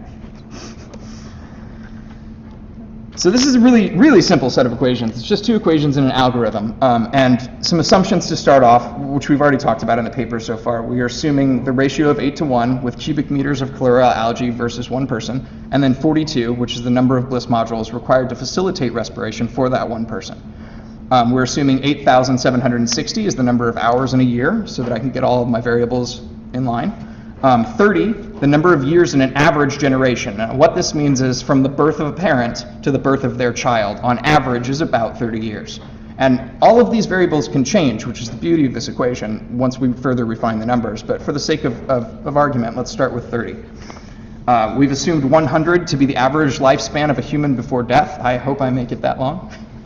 And we've assumed 200 to be the total crew population at the beginning of the voyage. And like I said, this equation will work if you substitute 1,000, 2,000, however many you design to be the crew complement for your ship can be substituted here. So the first equation, we're going to solve for x, where x is the generations required to reach the target destination. And to do that, we're going to divide y by z, where y is the distance to another star, and z is the speed at which the vessel is traveling. And this is in miles and in miles per hour, just to keep everything in mind. So we're going to divide y by z, and then we're going to divide that by 8,760, the number of hours in a year, and then divide that by 30, which is the number of years in the average generation. And this will give us the number of generations required to reach our target destination. So once we've done that, we're going to run an algorithm. And I've laid out a simple algorithm with just 3 steps. This can become much more complicated, and in the case of an actual interstellar voyage, it will probably become more complicated en route to another star in order to make sure that our population isn't growing at too quick a rate for our life support systems to handle. But in order to make accurate predictions on how many people there will be by the time we get there, we can run this algorithm here. Step 1, for each generation, multiply the population by 2. Step 2, for every 100 years from the birth of a new generation, subtract half that number from the total population. Step 3, terminate at x. So what you can see here is a population prediction chart. I've run this algorithm out from 1 to 31 generations, and incidentally, if we launched in the year 2100, the 31st generation would arrive at that star in the year 3000. Just weird that the numbers worked out that way. I thought it was clean, so there you go. Currently, there are about 8 billion people on Earth, almost. There will be probably by 2020, 2025. You can see we'll reach that 8 billion mark here at about between generations 25 and 26, assuming this algorithm to be true. Now, we may not grow at these exact rates, but this is a good way of using a predictive tool to see how many people there may be in each generation on the way out. So now that we've established, let's say, for example, 20 generations to get to our star, and we'll arrive in the year 2670. We do a very simple equation to solve for W, where W is the total number of modules necessary to sustain the crew for the duration of the voyage, and V is the maximum number of people, which we just established at, 28 million. So roughly 28 million people times 42 modules will give us how many modules we need to initially design into our spacecraft in order to account for the number of people we will have on board by the time we get to our target destination. Now, all of those don't have to be inoculated when we leave, but they'll be in service by the time we get there. I believe I've probably reached my time limit. If anybody has any questions, yeah? Andrew? Birth control probably easier than. Certainly, but I'm assuming a generational spacecraft, and I'm assuming that our descendants will want to eventually reach a target destination, yeah. I mean, you could absolutely control the population through birth control and other means, and if you wanted to, say, cap the number, you could also go back to the algorithm here, and for example, for each generation, multiply the population by 2 until the 10th generation, at which point multiply by 1 or 0.5, or, you know, you could control the population that way too. And these are not exact numbers, whereas we're starting with 200 people, that population is not going to double by 30 years later, it's just not. But these give a conservative projection so that we have the maximum number of people and can account for that at the beginning of the voyage. Additionally, we can always build more of these en route, provided that we have the right materials and the right sort of build shop. Microorganisms, you know, both notoriously fast. It seems that with a monoculture system like this, you just take one virus or one protozoan. Certainly. The system, did you consider diverse mixtures of algae? I have, and that's totally viable. And there are 30,000 plus species of algae out there that we know of, let alone the ones that we don't. I've got a list of my top 25, 30 personal pet favorites that I grow in my lab, and they all do slightly different things. Some of them capture more carbon, some of them produce more oxygen, some of them are better at growing hydrocarbons for use as fuel oil or heating oil. Some of them are better at creating biomass. They're just really heavy mass cells that you can use for fertilizer or for feedstock. But one of the beauties of this system, let me just slide back here, is that it's modular. And so you're limited to 50 gallons in each tank. So if you do have a virus, it's really easy. These are all, they're not interconnected, they're all individual. They come out to an interconnected drain system in order to harvest the algae, but they're all grown in separate volumes. So if you have one tank go down, it's not going to damage the entire system. How many people would have died? Sure, that's a great question. Let's go back to the algorithm for a second. And this is just assumed. So running the algorithm, you're going to multiply the population of each generation by 2. And then every 100 years from the birth of that generation, you're going to subtract half of that number. So the numbers you see here in red are, for example, right here in the 4th generation at 2190, we're up to 1,600 people. But then we're going to subtract half of the initial 200 that next year, and to bring us back down. So that's how many people have died. And the reason it's half is because as we progress through the generational cycle, half of the number has already died in previous generations. So you're subtracting the other half when you get to 100 years from birth. So by 20 generations, the remaining population is about 29 million, right? If you use this algorithm. Now we could change it and we could alter it over the course of different generations in order to achieve a target population. But yes, just using this algorithm, you'd come out at about that. Yeah. Have you smelled the air coming out of your prototype machine? If you have, what does it smell like? It smells a little fishy, although there really isn't, to be fair, that's when it's open. All of these prototypes are hermetically sealed at this point, and the only thing that comes out of them is oxygen and a little bit of nitrogen. Everything else is digested by the algae. And the water processing system essentially takes everything out. Algae is kind of a wonderful organism in that it'll eat almost, depending on the strain, almost anything you can throw at it. There are strains of algae that'll clean up gray water, even purple pipe water. We call it purple, I don't know what you call it in Philadelphia, but in California we call it purple pipe water. It's the really nasty stuff that goes to the sewage.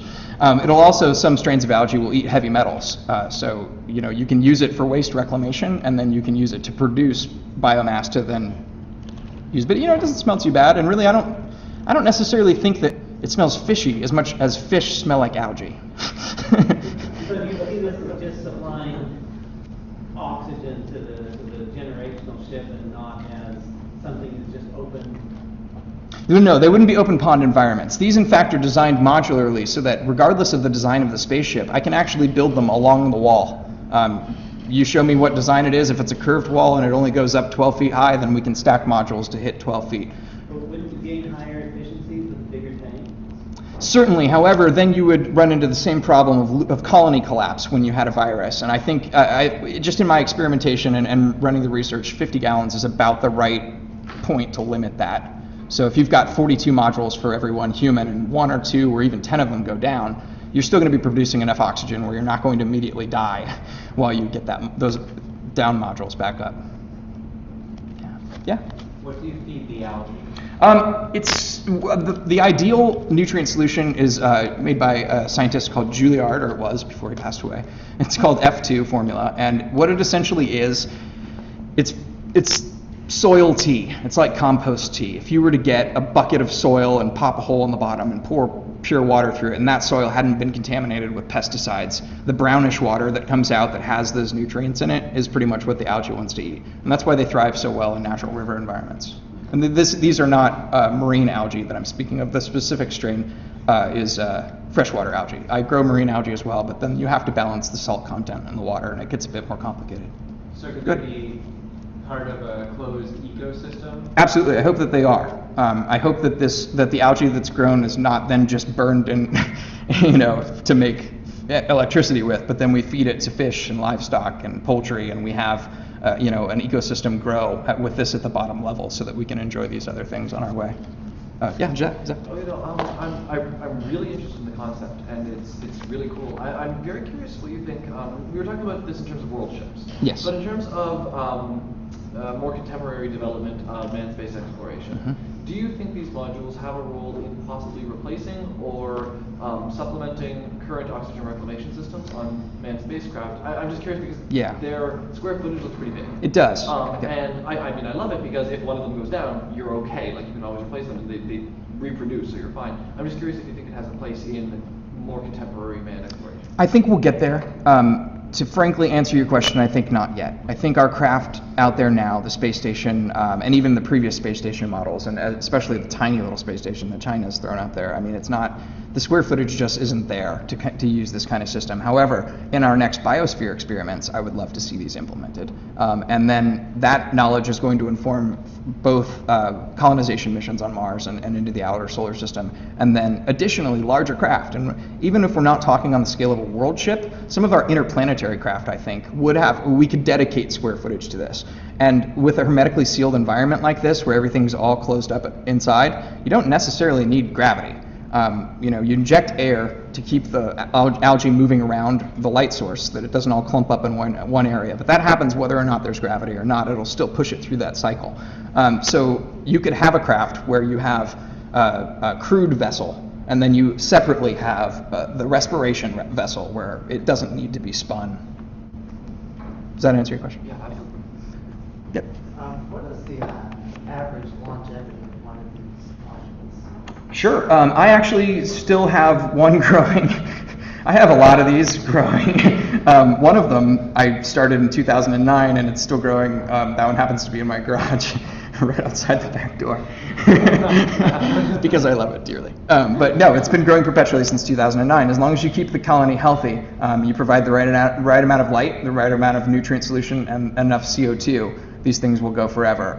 In the lab, algae tends to die off after a month or so, but that's normally because you're growing a very small quantity and you're starting it from initial inoculation stage, and that's much harder to keep a colony alive there. Once the colony starts to thrive, it's relatively easy to keep them going.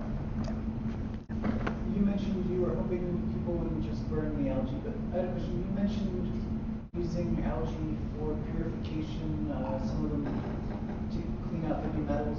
What would you do with the algae containing the heavy metals after?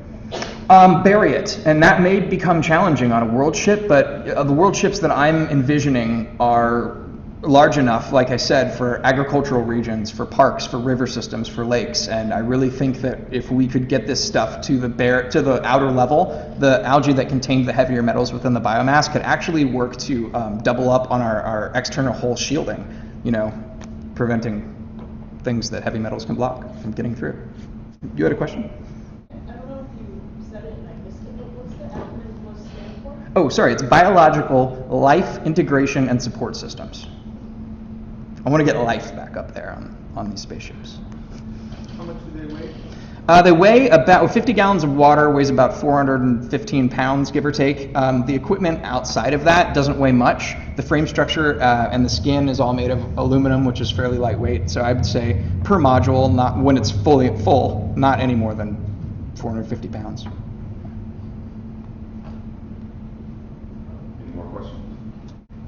Yeah, Andrew. What are the nutritional qualities of this relative strain like? Sure. Well, it's not your entire diet. However, chlorella is also not the only edible algae strain, and there are different types of algae that can be grown. And algae is not going to be our end-all, be-all solution. As I mentioned before, I wanted to feed it to livestock and poultry and whatever else you need, especially fish. But spirulina is another good example of a supplemental strain that could be grown. And it doesn't have exactly the same absorption and production rates with CO2 and oxygen, but it's edible, so you could supplement our diet by using a strain like that. What are the shortcomings of nutrition from algae, though? What you need to be in supplements with the diet? Protein. Yeah. That's about it. It's a good vegetable. It's a good all-around vegetable. It's like kale. It's a superfood. Is that all? I'll be around at the hackathon if anybody wants to talk more. Thank you very much.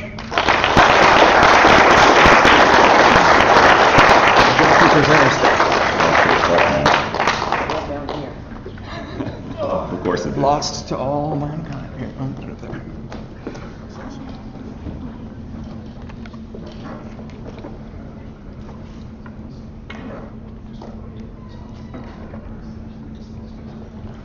Oh, look, I found Andreas Tiziolis' bio. Don't do that. Co-founder and president of Icarus Interstellar. Served as Project Icarus leader, fusion-based Starship study. Current project lead for Project 1010, Interstellar Nanosat Mission Development Team. Holds position of chairman for research and chairman of education at Icarus Interstellar. All right, I won't read the other 4 paragraphs. Andreas and I have known each other for years now, and we've had the opportunity to put 2 of these together. He is the reason we are here today. There's absolutely, if you want to know more, just ask me. He made the decision, he pulled the switch. We're doing Starship Congress, Interstellar Hackathon 2015, and that's why we're here today. So before he even starts, can we give him a hand, please?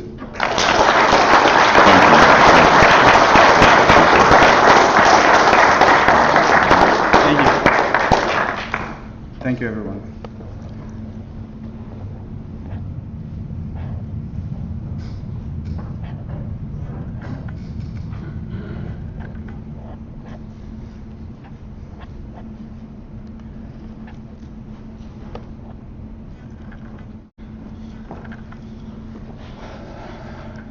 I take criticism really badly. You're awesome. Don't worry about it. Seriously, really badly. And when you're talking to people about a subject like interstellar flight, and you've been in the industry, when you know what is actually possible, then that criticism hurts even more because you know that they're right. You know, you can justify why this is almost impossible to do.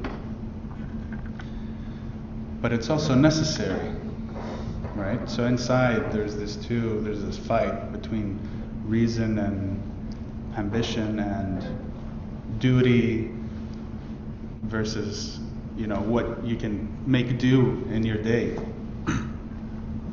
when you have a life and a family. So at Icarus Interstellar, a lot of those conflicts brew. It's like a little cat fight, and then like a cat emerges victorious and stands tall. We have a lot of these kinds of conversations, and one of those years ago was that we can't go forward without educating another generation of what we called interstellar engineers, people who understood the engineering of interstellar vehicles. It's not the same as aerospace engineers, it's not the same as mechanical engineering, it's aerospace engineering. It has to do with really far out advanced stuff, you know, getting really comfortable with looking at physics that's realizable, physics that we understand today, and extrapolating that to engineering possibilities within the near future without breaking reason, right? So that you can win some of those arguments, so that the right cat can win the fight every now and then. So at the DARPA 2011 100-year Starship, that first big meeting, I thought, okay, so we had this conversation of okay, so how do we get this engineering, how do we get education in interstellar engineering out there? And we threw the idea around, offer it at universities and so on and so forth. And so at some point we had one of these internal conflicts. It's like there's so much to it that it's got to be one big school or some type of academy. And of course, if someone said academy, we started thinking about Starfleet Academy and so forth, right?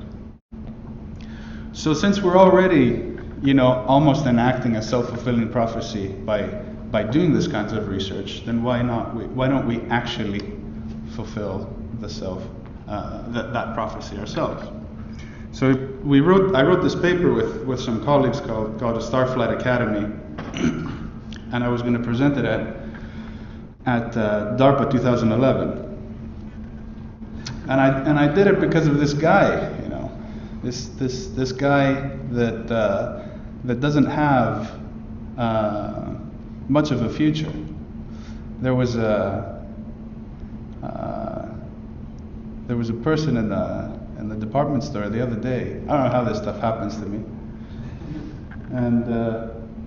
And my son was wearing an actual spacesuit, like those orange ones. If you have kids and you've seen them at this various, the Smithsonian or something, they have them, and it's got a helmet and everything. He's like, I'm wearing this all day. And I was like, awesome.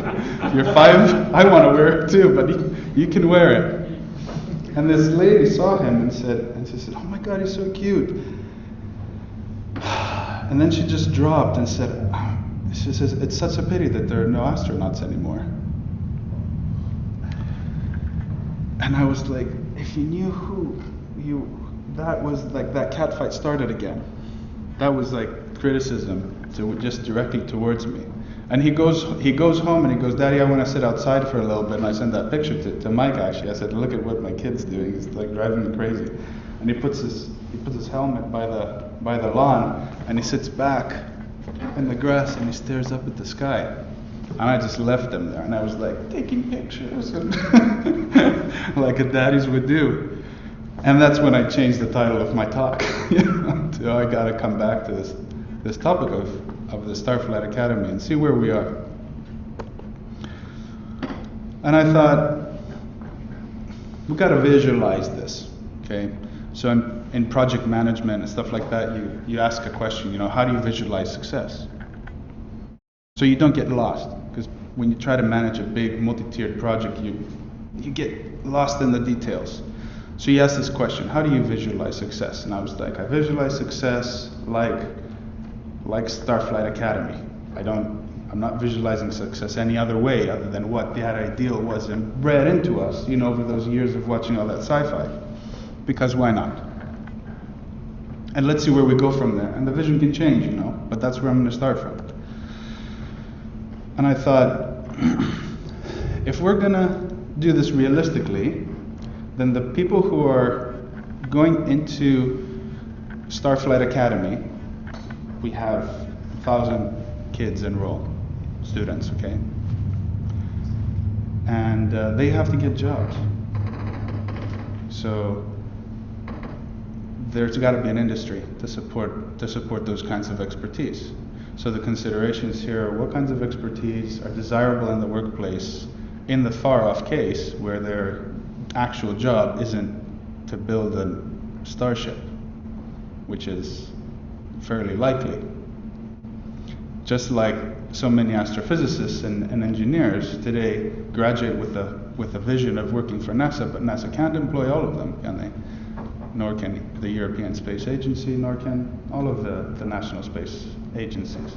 So they end up working in IT, they work in materials industries and other industries, right? So you have to be employable. This is the reality. I'm just saying this is the reality of the situation. So I had done some research years ago on what happened after Apollo, and like looking at there's been a lot of discussion about how the technological background that the Apollo space program left behind it has been sort of sucked dry over the last couple of years. But I was interested in it, so I did a lot of research on this. And it turns out that all of these industries that existed in the 80s on the left have slowly become consolidated, and we end up with just a handful of big corporations. So what the way I interpret that is that those small companies are fast startups where they turn over innovations quickly. Okay, they compete a lot. They put a lot of sweat equity in them. Innovations hit they go into their projects, with new innovations quickly. The larger companies can't do that. Plus, they won't do that because they're trying to make profits. So the smaller companies will sacrifice some of those projects and put technology out in the market quickly.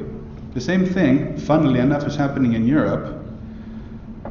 And again, 4 companies, almost 26 companies end up in approximately 4 companies, 21 companies in Europe end up in approximately 4 companies. That's interesting, as in like that's about the diversity of these big corporations in aerospace that can still compete and exist before being consolidated. And I stopped at some point, like this was quite a while ago, but I think that EADS has been merged with Theos Group now. And then I looked at, what are the actual amount of people that we would, and how many people might be, what's my market?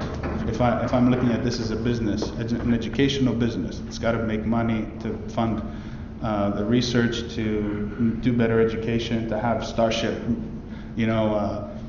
experimentation grounds, and do all of that cool stuff, and fund PhDs and all that wonderful things. How many employees are there? And I saw that the number of employees, has fluctuated, but it's going down a little bit, but it's pretty steady. The problem is that most of them are not staying in the sciences; that they're migrating into IT, and that's another thing that, and other startups, they don't really basically do their job, and that's because the market can't absorb them. So we need highly employable people that can be educated in very specific fields. But in an era where education, is taking a really interesting turn, what does that classroom look like? To start with the first question. When there's a lot of education, when the face of education is changing a lot. Okay, so right now this is not that school. Like school is not school anymore. The schools 40 and 50 years ago, that's not this right now. Because we have the internet. It's as simple as that, really. There's people that you can take courses, really awesome courses. I've taken a couple of these online, and distance learning, and various different adaptive techniques. They're highly effective, and they sort of limit you. They say, well, you can take the course, but you can't get the degree, so that we can get your money at some point. But we still want to educate you. And you know what? To a lot of people, that doesn't matter. So the question is, the challenge that this Starflight Academy has is that you want to go from the SLS that can take people at least to the moon, effectively, okay, because I'm not going to talk about Mars or the outer planets at all. Like, I really want us to just go back to the moon before we make any more pipe dreams. To going to to taking a Daedalus spacecraft to Alpha Centauri. So that's the challenge. It's this problem transformed by 4 orders of magnitude approximately.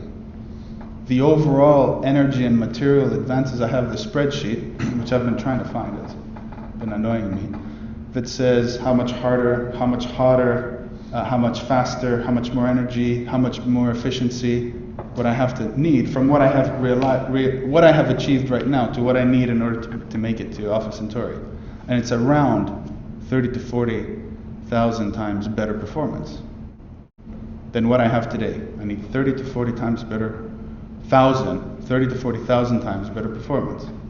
I need to know how much that is. It's a really gross and kind of a weird estimate. I was like, I'm going to average this column that's like apples and oranges and strawberries and stuff in here. But that's what it is.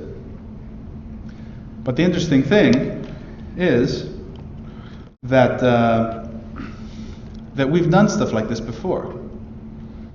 Like when we went from trains, for example, because we tend to underestimate what we can do brief times, over long time spans, relatively long time spans. So so the fastest train, for example, the kinetic energy that a train had in the late 1800s with the speed that the Saturn V could achieve in the early 60s was about 15,000 times better. So we have done that before. We can do that before.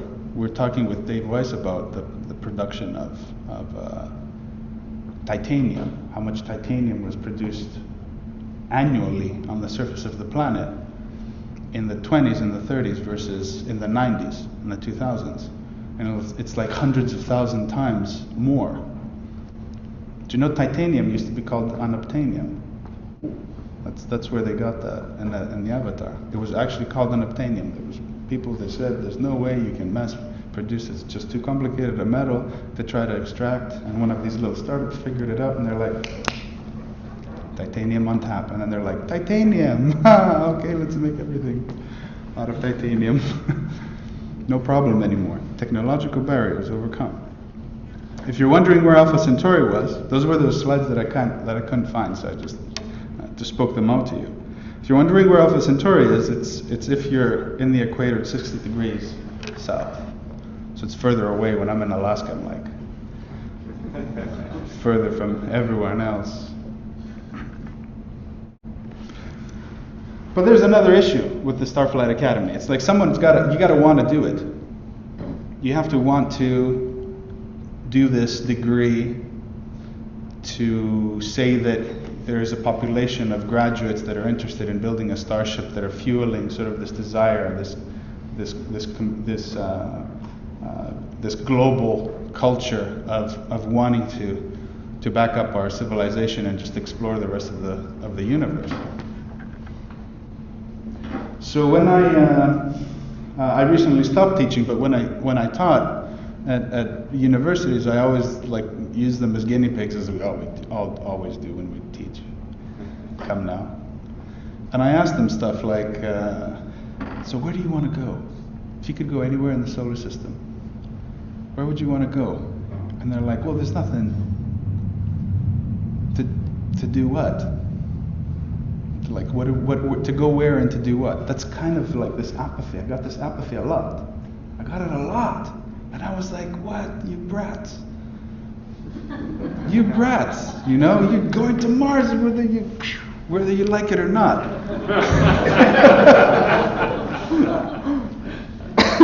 But when I got over myself, and I took that criticism badly, right? And personally, I was like, why the heck don't you want to go to another planet and stuff like that and explore? And they said, well, we've been there. So for the generation coming, the young children, I'm convinced of this, is that space is not that interesting.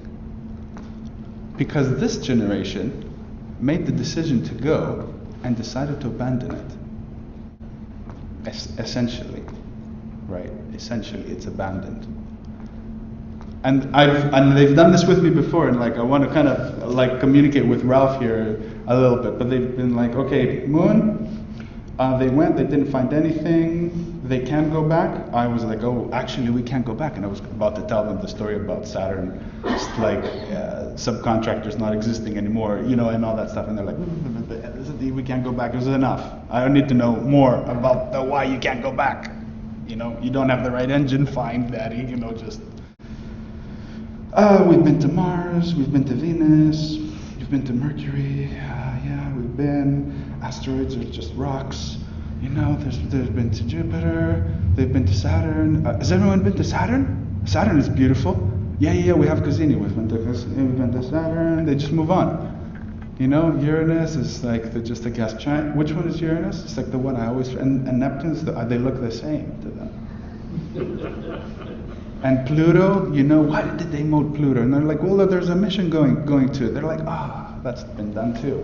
It's done. The solar system has been spent. The solar system has been spent. It's very it's a very profound, it's had a profound influence on me to like have assessed multiple populations of students, and they don't care. So they want a planet that's new. They want a planet that's unknown. They want to have their own challenge, you see. The generations want their own challenge, and I get that. I get that. They want their own challenge. Or they want at least a glimpse of where that's going. That we've been to the moon, but we know nothing about the moon. We know nothing about the moon, you guys. We know nothing about the moon. Like, I live in Alaska. I go hunting with guys that go hunting every weekend. They're like, Andres, are you coming hunting? I'm like, 2 o'clock in the morning. Drive out there. They're like, where are we going? They're like, we're going that way. In the middle of Alaska, after 6 hours drive and like 3 hours flying, and then you land, no one has been there. You guys. No one has been there ever. Animals have been there, but no one has been there. On this planet. I can guarantee you, I've walked through places, and I'm like, no one has ever been here. Ever, ever. In the history of time, right here, no one has ever been here. This is such a mess of like ancient area, and like 1,000-year trees that I was like, is this a tree? And I just turns into dust. That no one has been there. We don't know anything about the moon. Don't know anything about it. And that type of amazement is the stuff that we need to focus on, instead of the political, the Congress, all those other things that just get in the way of inspiring people. It's the frontiers, they're all around us. And we need to know more about them, and fast. Because we need to know stuff. A lot of stuff. Not things on your iPhone and whatever is coming through your Twitter feed and your Facebook feed. That's the stuff we know. Information. So you know that little piece of history that we were talking about yesterday, when Alan Bond, said when we were doing this, I wish we could have kept on going. I found that photo. And Alan Bond is back here, and I'm over here, and then here's Kelvin Long and Richard Obusi and Martin Fogg and Ian Crawford and Richard Osborne, and we were like, basically, this is the think tank here that started everything, and now we're here. So what I presented to DARPA at the DARPA 100-year Starship Conference was, like, I dug in deep, and I was like, I'm building a curriculum. So I've designed a couple of curricula because I had to in the past. I was like, this was a good one to design. This was a fun one. How do I build interstellar engineers? Oh yeah, I'm gonna put all my love in this.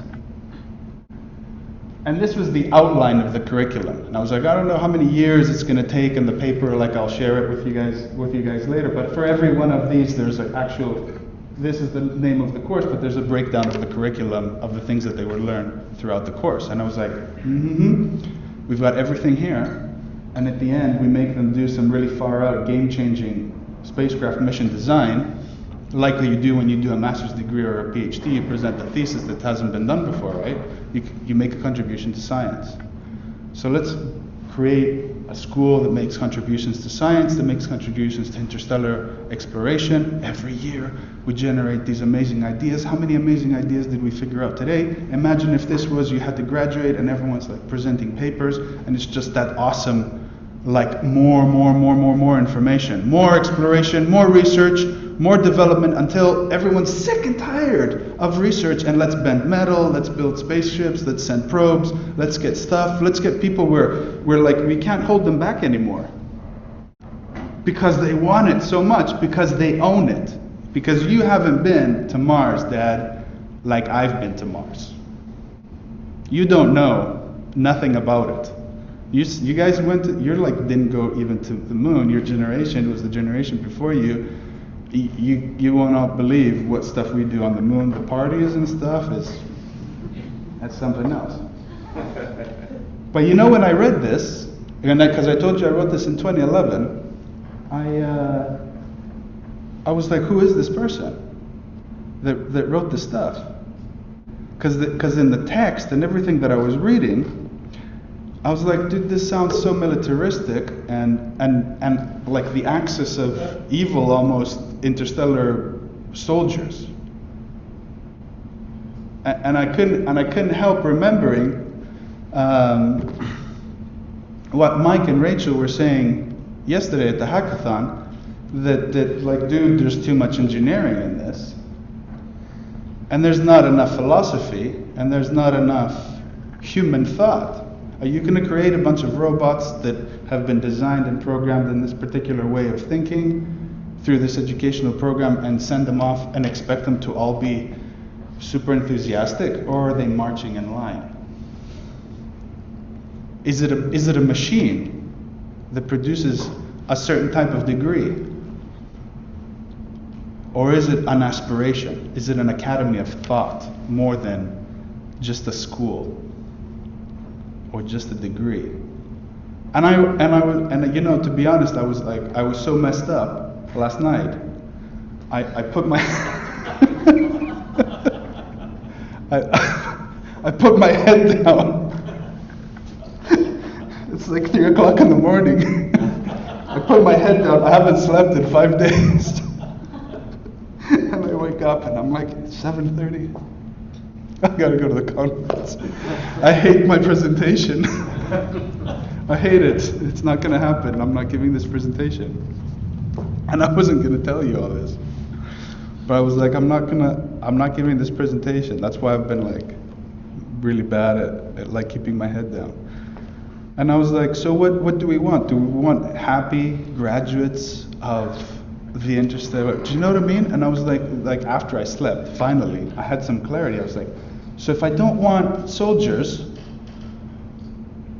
then do I want like Stepford graduates over here? Because like, what is it? What is that thing in between? Is there like Greek spirit and stuff in Starflight Academy? Like, what is it? And I was like, it dawned on me, you know, that this is a maturity of thought level. This is where that idea, where people say that when you guys are talking about starships, like you gotta have come down from the clouds. And people have said stuff like that to me before. And that's when I take that, you know, that criticism badly, and I go back and I say, no. You need to understand, let me explain to you that we've come down from the stars, and we're trying to make this thing real by making small steps, like what Nathan presented today. How are you going to sustain? Well, actually, there's a technology. Well, how many people? Well, actually, Cameron Smith said we need about 10,000 people. Well, what kind of technology are you going to use? Well, light sails are not going to work. They're just not going to work. We need some kind of fusion engine or something else. Well, what kind of materials are you going to use? Well, talk to Dave Weiss because he's on the team. And I was like, you know what? We're getting there. We're getting to the point where we've got an idea of how it's going to get done. We're not up in the clouds. We're not up in the clouds. And like, you know, Ralph is telling us how hard it is to get some things through NASA. And I'm like, you know, that's right now. I see like the rise of like a bunch of Elon Musks and a bunch of like people like Vint Cerf here that have joined the team, joined the Icarus team. Like the father of the internet answers our emails. His email is vint@google.com. I'm like, that's an awesome email address. But he donated to our Kickstarter. He's one of our members. He's one of like the early members. He's like member number 16. He was like, must have seen the email going, that means a lot. It's like, does Vint Cerf need to come down from the clouds when he said, we're gonna make a network of wires all over the world and we're gonna like send information and mail to each other.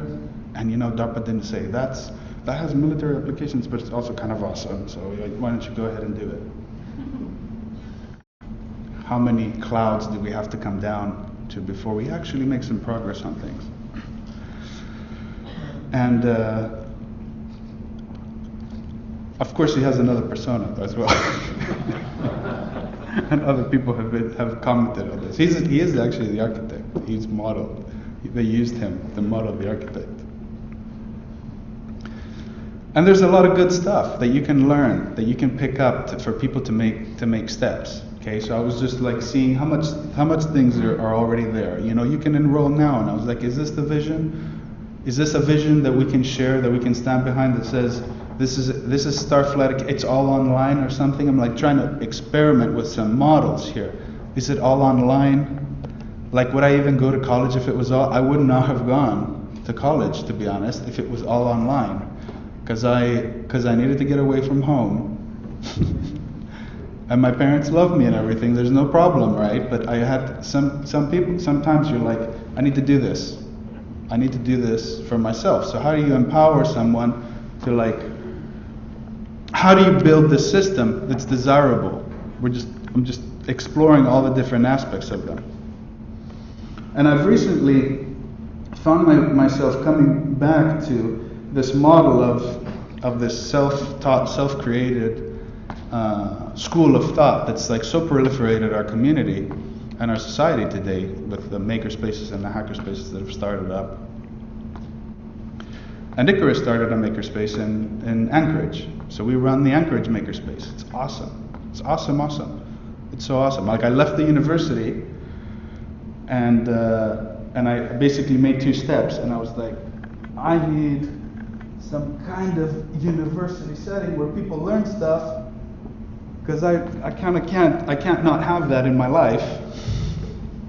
It was just, you know, we're starting a makerspace in Anchorage, and that's how like that happened. And Icarus will be like, yeah, and we'll build spaceships there. It'll be cool.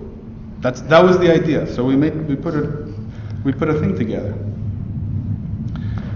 And I'd like doing some research on stuff. There should be another slide here, but I like doing some research on like how this stuff is actually works. And there's a slide.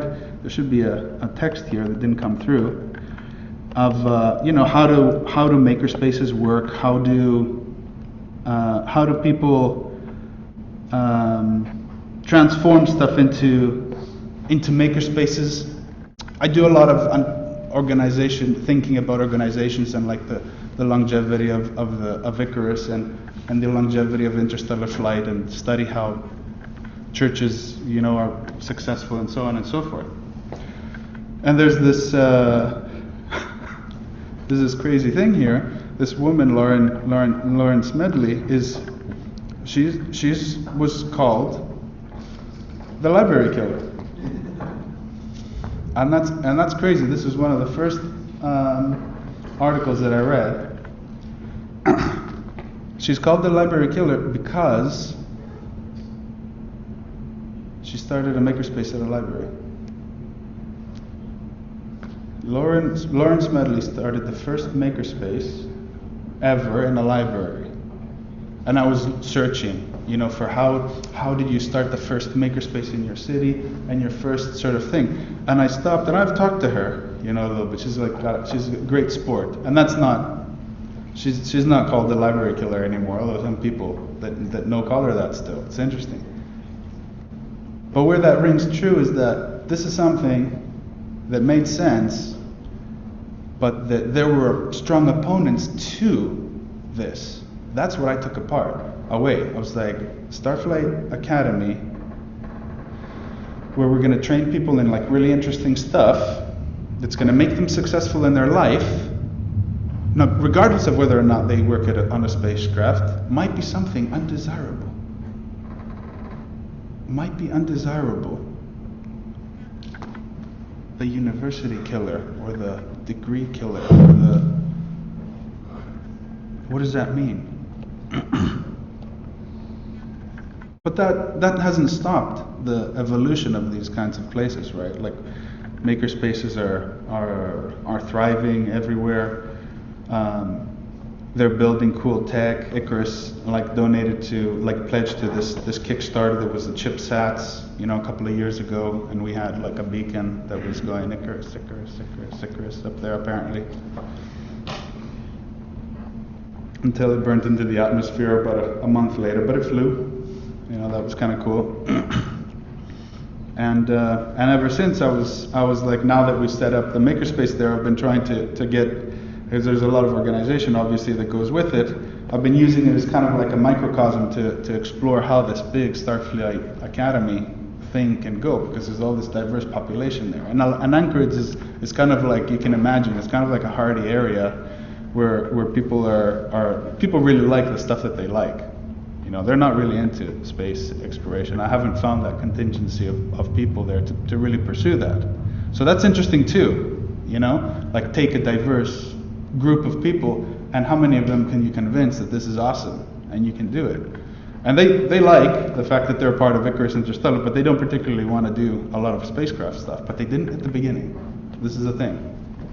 When I was talking to them, lecturing, basically, they didn't want to do it. But when we started building stuff, everyone wanted to be a part of it. So this is not really a CubeSat. It looks like one. It's like 6, 8 PCBs that instead of putting on the table, I folded them so that they look like a cube. And I've been calling it a CubeSat like since the first time I built it. And people walk around and go, it's a CubeSat. It's got a little radio on it. It's got like the actual OS, like the Arduino OS, and stuff running on it. But it's not a CubeSat. It's a bunch of PCBs in the shape of a cube that I call a SAT.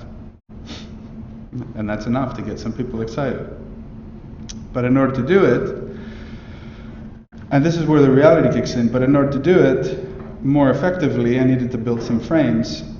So I didn't know how to do, I happened somehow not to know how to do CAD design, so we found someone that could do CAD design, and started a whole bunch of classes to not just teach me, obviously that's meaningless, but to teach everyone there how to do CAD design in SolidWorks. But we didn't have SolidWorks. And the SolidWorks that I needed was the latest SolidWorks. It was the 2015 version that had all of the simulation software and the vibration analysis stuff, and this stuff cost $25,000, so I called SolidWorks, which happened to have a conference in town, and I walked up to them and I said, we're the Anchorage Microsystems, we're part of Icarus Interstellar, will you donate the software to us? They're like, okay, yeah, sure. What will you use it for? We'll do training stuff and stuff. They're like, okay, so we got the software. So I'm like, what I'm talking about is, we're going down the rabbit hole to see how the Starflight Academy would come to be for all of the other things to happen. Because it's not going to happen without a big contingency of people. And you get down to the nitty-gritty of, you need the space, you need the software, you need the person to teach it. Then you learn it, and then they bring their kids, and they have maker camps and other stuff, because you're also a makerspace. This isn't the Interstellar, this isn't Starflight Academy yet, right? And I realized something else. That people will make it what they want. They'll make what they want out of it. Makerspace is a by definition undefined workspace. You come here, you make whatever you want. You have unrestricted access to the space, you have unrestricted access to the tools, at least we do. You know, you get trained on everything really quickly, like in a day, how to use a 3D printer, laser cutter, the woodworking stuff, how to boot up like the Arduinos, like compilers and stuff like that. Everything happens in a day. It takes 2 hours.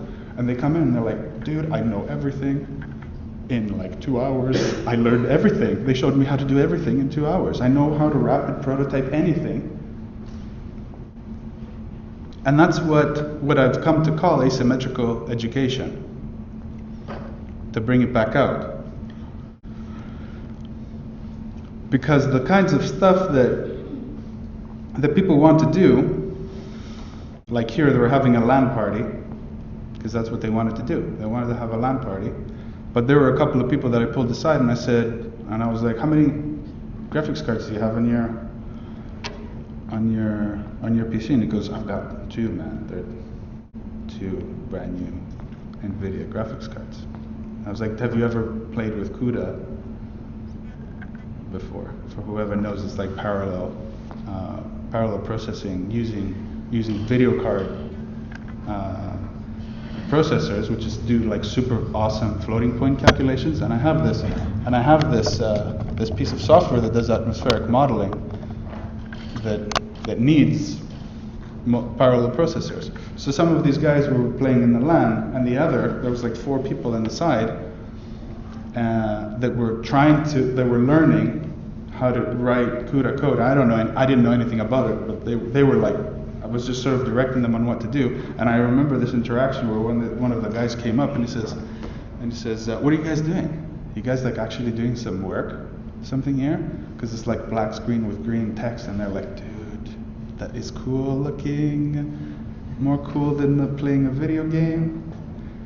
And the guy turns around, this one guy turns around and says, man, you've got to have 2 graphics cards in your machine. Do you have 2, or is it like you just running 1? He goes, it's like the latest one. Can I still do it? It's like a 975, like NVIDIA. GTX? Can I still do it? It's like, yeah, I think you could do it, man. Like, bring it over. So it was this. They're buying into that beauty and that pleasure and that love of research. And that's the stuff that was missing from that first, that's the stuff that was missing from that first Starflight Academy paper that I wrote, where I came out thinking that we're just making robots. That where's that love? Where's that love for discovery?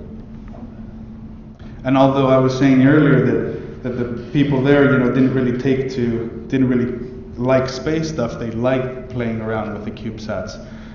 We built a pulsed jet rocket and stuff like that here for the Maker Faire. We've been doing some, we keep on missing it. Like everyone wants a CubeSat frame, so we just cut them out of wood. They're not going to go into space. And we put together like assemblies and stuff like that. They're far from being integrated, but people are playing around with stuff. Like, it's fun for them to play around with things. And every so often I think this is how the Starflight Academy is gonna like put 2 of these makerspaces together and a couple more, and have like a biotech one, and then get people in there who know how to do stuff, and no one wants to take the classes. That's another thing.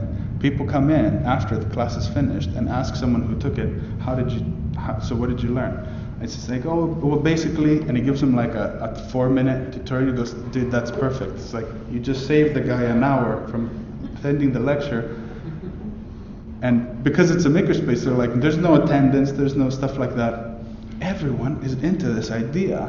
They want this thing, this asymmetrical education. It's like, I do not want the class, I want the information. So have them go in with that. Have them go in with that model. You don't sign up to take the class. You sign up to do the activity. Or you don't sign up to do the activity. The activities are all laid out here. And you come in and you wander around until you find the stuff that you're interested in. It's like education and the way that we've structured education, there's competing schools of thought where people have applied really advanced teaching metrics with very special curricula, advanced immersion. They benchmark them at the beginning, they benchmark them at the end. There's like standardized tests and stuff like that. And even after all of that, there's peer learning. There's all this stuff. And even after they do all of these things, they basically end up saying that a really good lecturer can still produce the same effect after trying to condition the students in that way. But the best effect is to let people learn from themselves, learn what they want to learn, make them want to learn what they want to learn. So if you put this big tag on top that we're building a starship, the writing on the wall is there. It says build a starship. So if you're sitting around there messing around and you're relaxing, open your eyes and have a look up at that big banner, the back of the huge classroom warehouse that says build a starship. You can shake it off and get to work. That's cool. That's what I think is cool. And this is where our little CubeSat is right now, with some birchwood frames and stuff like that. And it's taken off of of the mission analysis that we did for Project Tintin, which is an interstellar CubeSat design, which we did a couple of years ago, which we need to pick up the work from. And you know, we've seen today like all the different shapes that these starships can take. It should be less defined and more about getting to the point where people are really invested and buy into this idea that we want to do this for all the reasons that we want to do it, whether it is survival or exploration. And we've seen so many different schools of thought and so many different ways that we can approach it, especially today, that we can't help but go back to that curriculum and say, okay, you've got all the science and the technology. You know, we've got it. Okay, we know we need that. But you can't just have that. And that's something that Rachel, especially, and Sarah Jane Pell in 2013 really awoke in me, like this attention and this appreciation for the arts, which I didn't have. I didn't have that. I was like, there's a piece of art over there, I'm going to cross the street, you know, go the other way. I was not interested. I was not interested. But now I'm very interested for the fact that it's the best type of fuel, that you can keep on harnessing that engine that gives you pleasure for discovering things. Because you can build a machine and it won't work 9 times out of 10. But you can create a piece of art and it's always right the first time. So we need to add these kinds of studies of art and anthropology and future studies. And that's where I am, like from having woken up half an hour before the conference to that. There's no one solution. The same things that we were saying about Icarus Interstellar. There's no one path to the stars. There's no one way to build this Starflight Academy. It needs to be more, because it needs to be something very specific, something very special. And it has to be special to everyone, so that you can convince yourself and go for it with your own ambitions. Until we get to the point where we can build a starship and it becomes something that we're all proud of. Any way that we want to visualize it. We can visualize it in any way we want.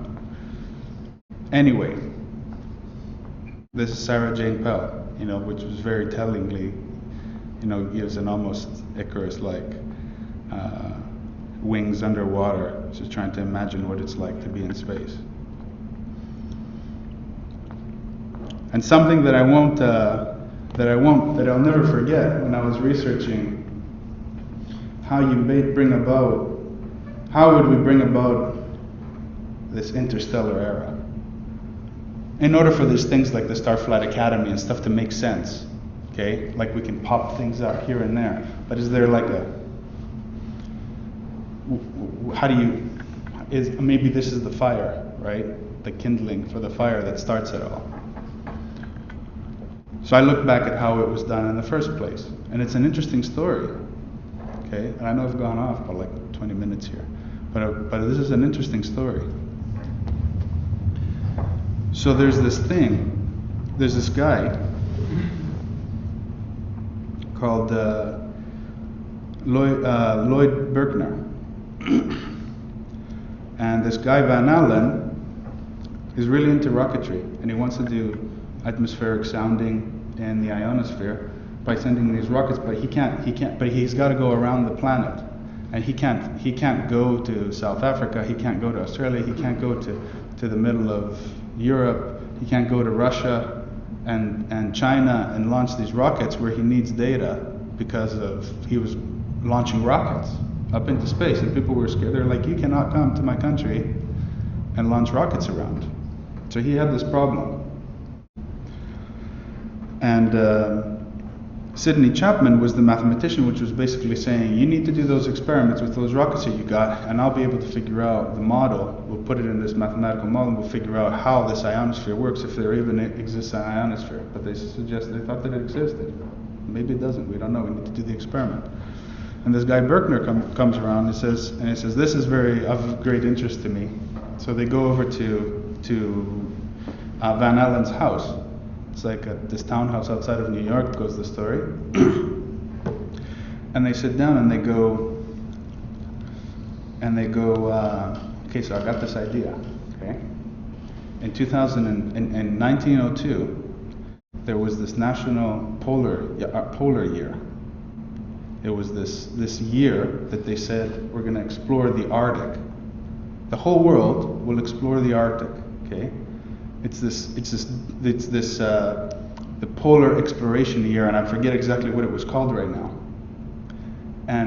And we'll make a big deal of it. We'll get all the scientific communities around the world like together. We'll make a big sort of scientific party of it where the poles are open for exploration. We're not going to drive tanks and stuff around. Everyone there is got a free pass to go and explore the poles. Drill, mine, do whatever we want. We're going to figure out what's in the poles, north and south. And most of the exploration of the poles, we discovered most of it during that time. And he goes, I got this idea. Okay, get this, you'll love it. We're going to have this International Geophysical Year, during which we'll say we'll explore space. All the countries in the world will explore space at the same time. It'll be awesome. So you can launch whatever rockets you want. I can do whatever studies I want. I can go around the planet and like talk to all these other scientists to compare notes and stuff like that, so we can get these ideas down. And it was all because of the ionosphere. It wasn't about spaceflight, actually, because they weren't sure whether or not that would happen at all. It was about the ionosphere. And Van Allen, of course, discovers the radiation belt. Chapman gets a Nobel Prize. And Berkner becomes this really famous guy. But in order to do it, they positioned themselves. Like Van Allen became the chief scientist for the Explorer missions, which was basically in charge of all of the hardware that would fly during the geophysical year. They had to be audited by him. The president of the Special Committee for the International Geophysical Year, they spun up this committee, and Chapman was the president, because no one else really understood what they were trying to do. And Berkner proposed and became the president of the International Council of Scientific Unions, which approves the existence of the geophysical year. So they positioned themselves, guys, is the long story short. They positioned themselves in order to make what they want happen. It didn't just happen. Space exploration didn't just happen. It was, you can point your hands at these three guys who wanted it bad enough to make it happen. And that's how I see these conferences. That's how I see Icarus Interstellar. That's how I see our will and our desire to explore deep space, to do all of those really, really far out stuff. Someone's got to take a stand. Someone's got to want it enough so that everyone can get it. And that's why we're here. Whatever that may come, whatever that Starflight Academy might look like, what we need to do is just build a starship. Thank you.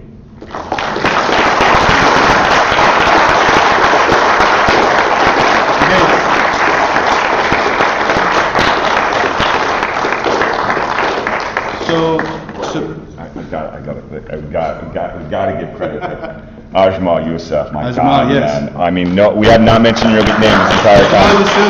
As the faculty representative for the Drexel chapter, none of this would have happened. Oh my God, there was chaos all the time, and the man keeps us cool, like, oh, it's okay, everything is okay. Yeah. Oh, we can do that. We'll call somebody. It's just like, wow, everybody is losing their minds. For months, it has been like that. Dr. Youssef, thank you very much. Thank you. It's been, thank you, Drexel University. Thank you, Drexel University, for hosting us. Yeah. And the Drexel chapter. The Drexel chapter people, and David and Damien, those guys. David and Damien, the founder and the current president of the Drexel chapter. Everyone, really. Yeah, the whole chapter has been amazing. The work that they have accomplished as fresh. Some of their members are freshmen, and ridiculous. How much work? Yeah. How much work we had them do?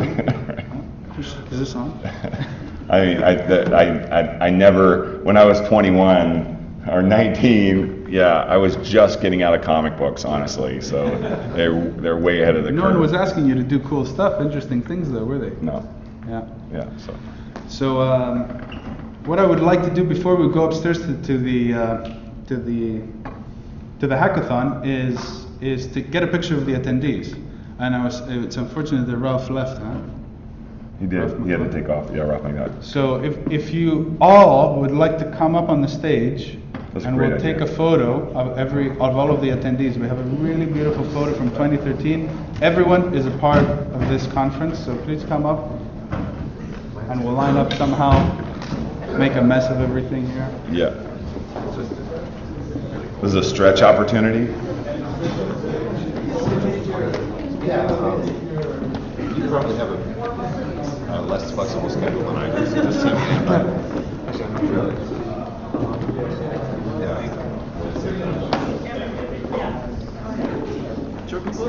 All right, self-organized, self-organized. Less short people in the back. Less short people in the back. Taller people in the back. However you want to. You're in the back. That's the wrong way. I'm just walking in the front. I'm looking out next to Dodgy. Find out.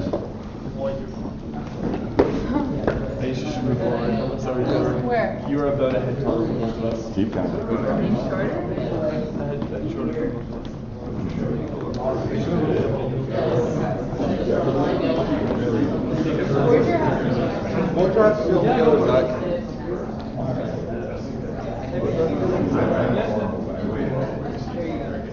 Hey, you two over there, you're not all in the front. I'm sorry to blow for you. So we'll have I can see you. we'll have some people in the front kneel down. That guy in the back, I can barely see you. Yeah, move forward. Get the Yeah, biggest, get the military, the take it. biggest, You're allowed to come up front and take a knee. the hugest guys and girls in the front. All right. You just. How about we get the students in the front? David, Really, can you move, take a knee somewhere? Because I can't see it. Yeah, good. Now I can see. All right, good. Bruce, good. Good. Andy, you're too far over here. I don't know. Let's see how close this is. And feel it big. Come on, and you two French elements over here? Yeah. There you go. You guys, I mean, unless you're hitting on her, you can stand there. You can Let's start at the back.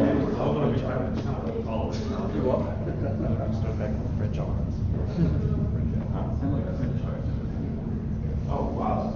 Great. You all are fabulous. Mike, why aren't you in this photo? Yeah, Mike, come here.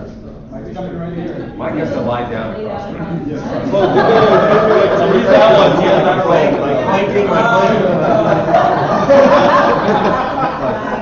You can get that shot. Change it like one of the French girls. Yes, exactly. Yeah. It's like a 2013 thing, I don't know. So I'm gonna come over here. We're all too old. Okay, 1, 2, 3. 1, 2, 3. And 1, 2, 3. Okay, let's do one of those like big cheery build a starship ones. You ready? We got 3 good ones. Like a 1, 2, 3, build a starship. You ready? All right. There we go. You ready? 1, 2, 3, build a starship. Okay. Teamwork. All right, everybody.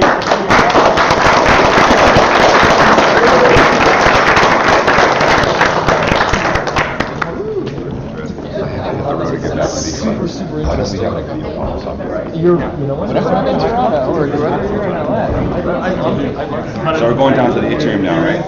Atrium? Sure. Okay, upstairs. Atrium, hackathon, part 2 continues right now. Yep. Upstairs. When you go back to Alaska?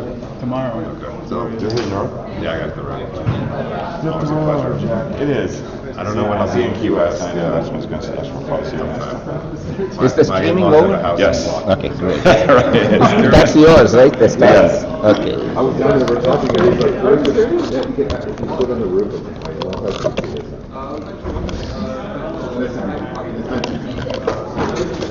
See you guys soon. Absolutely a pleasure. All right, thanks, Jeff.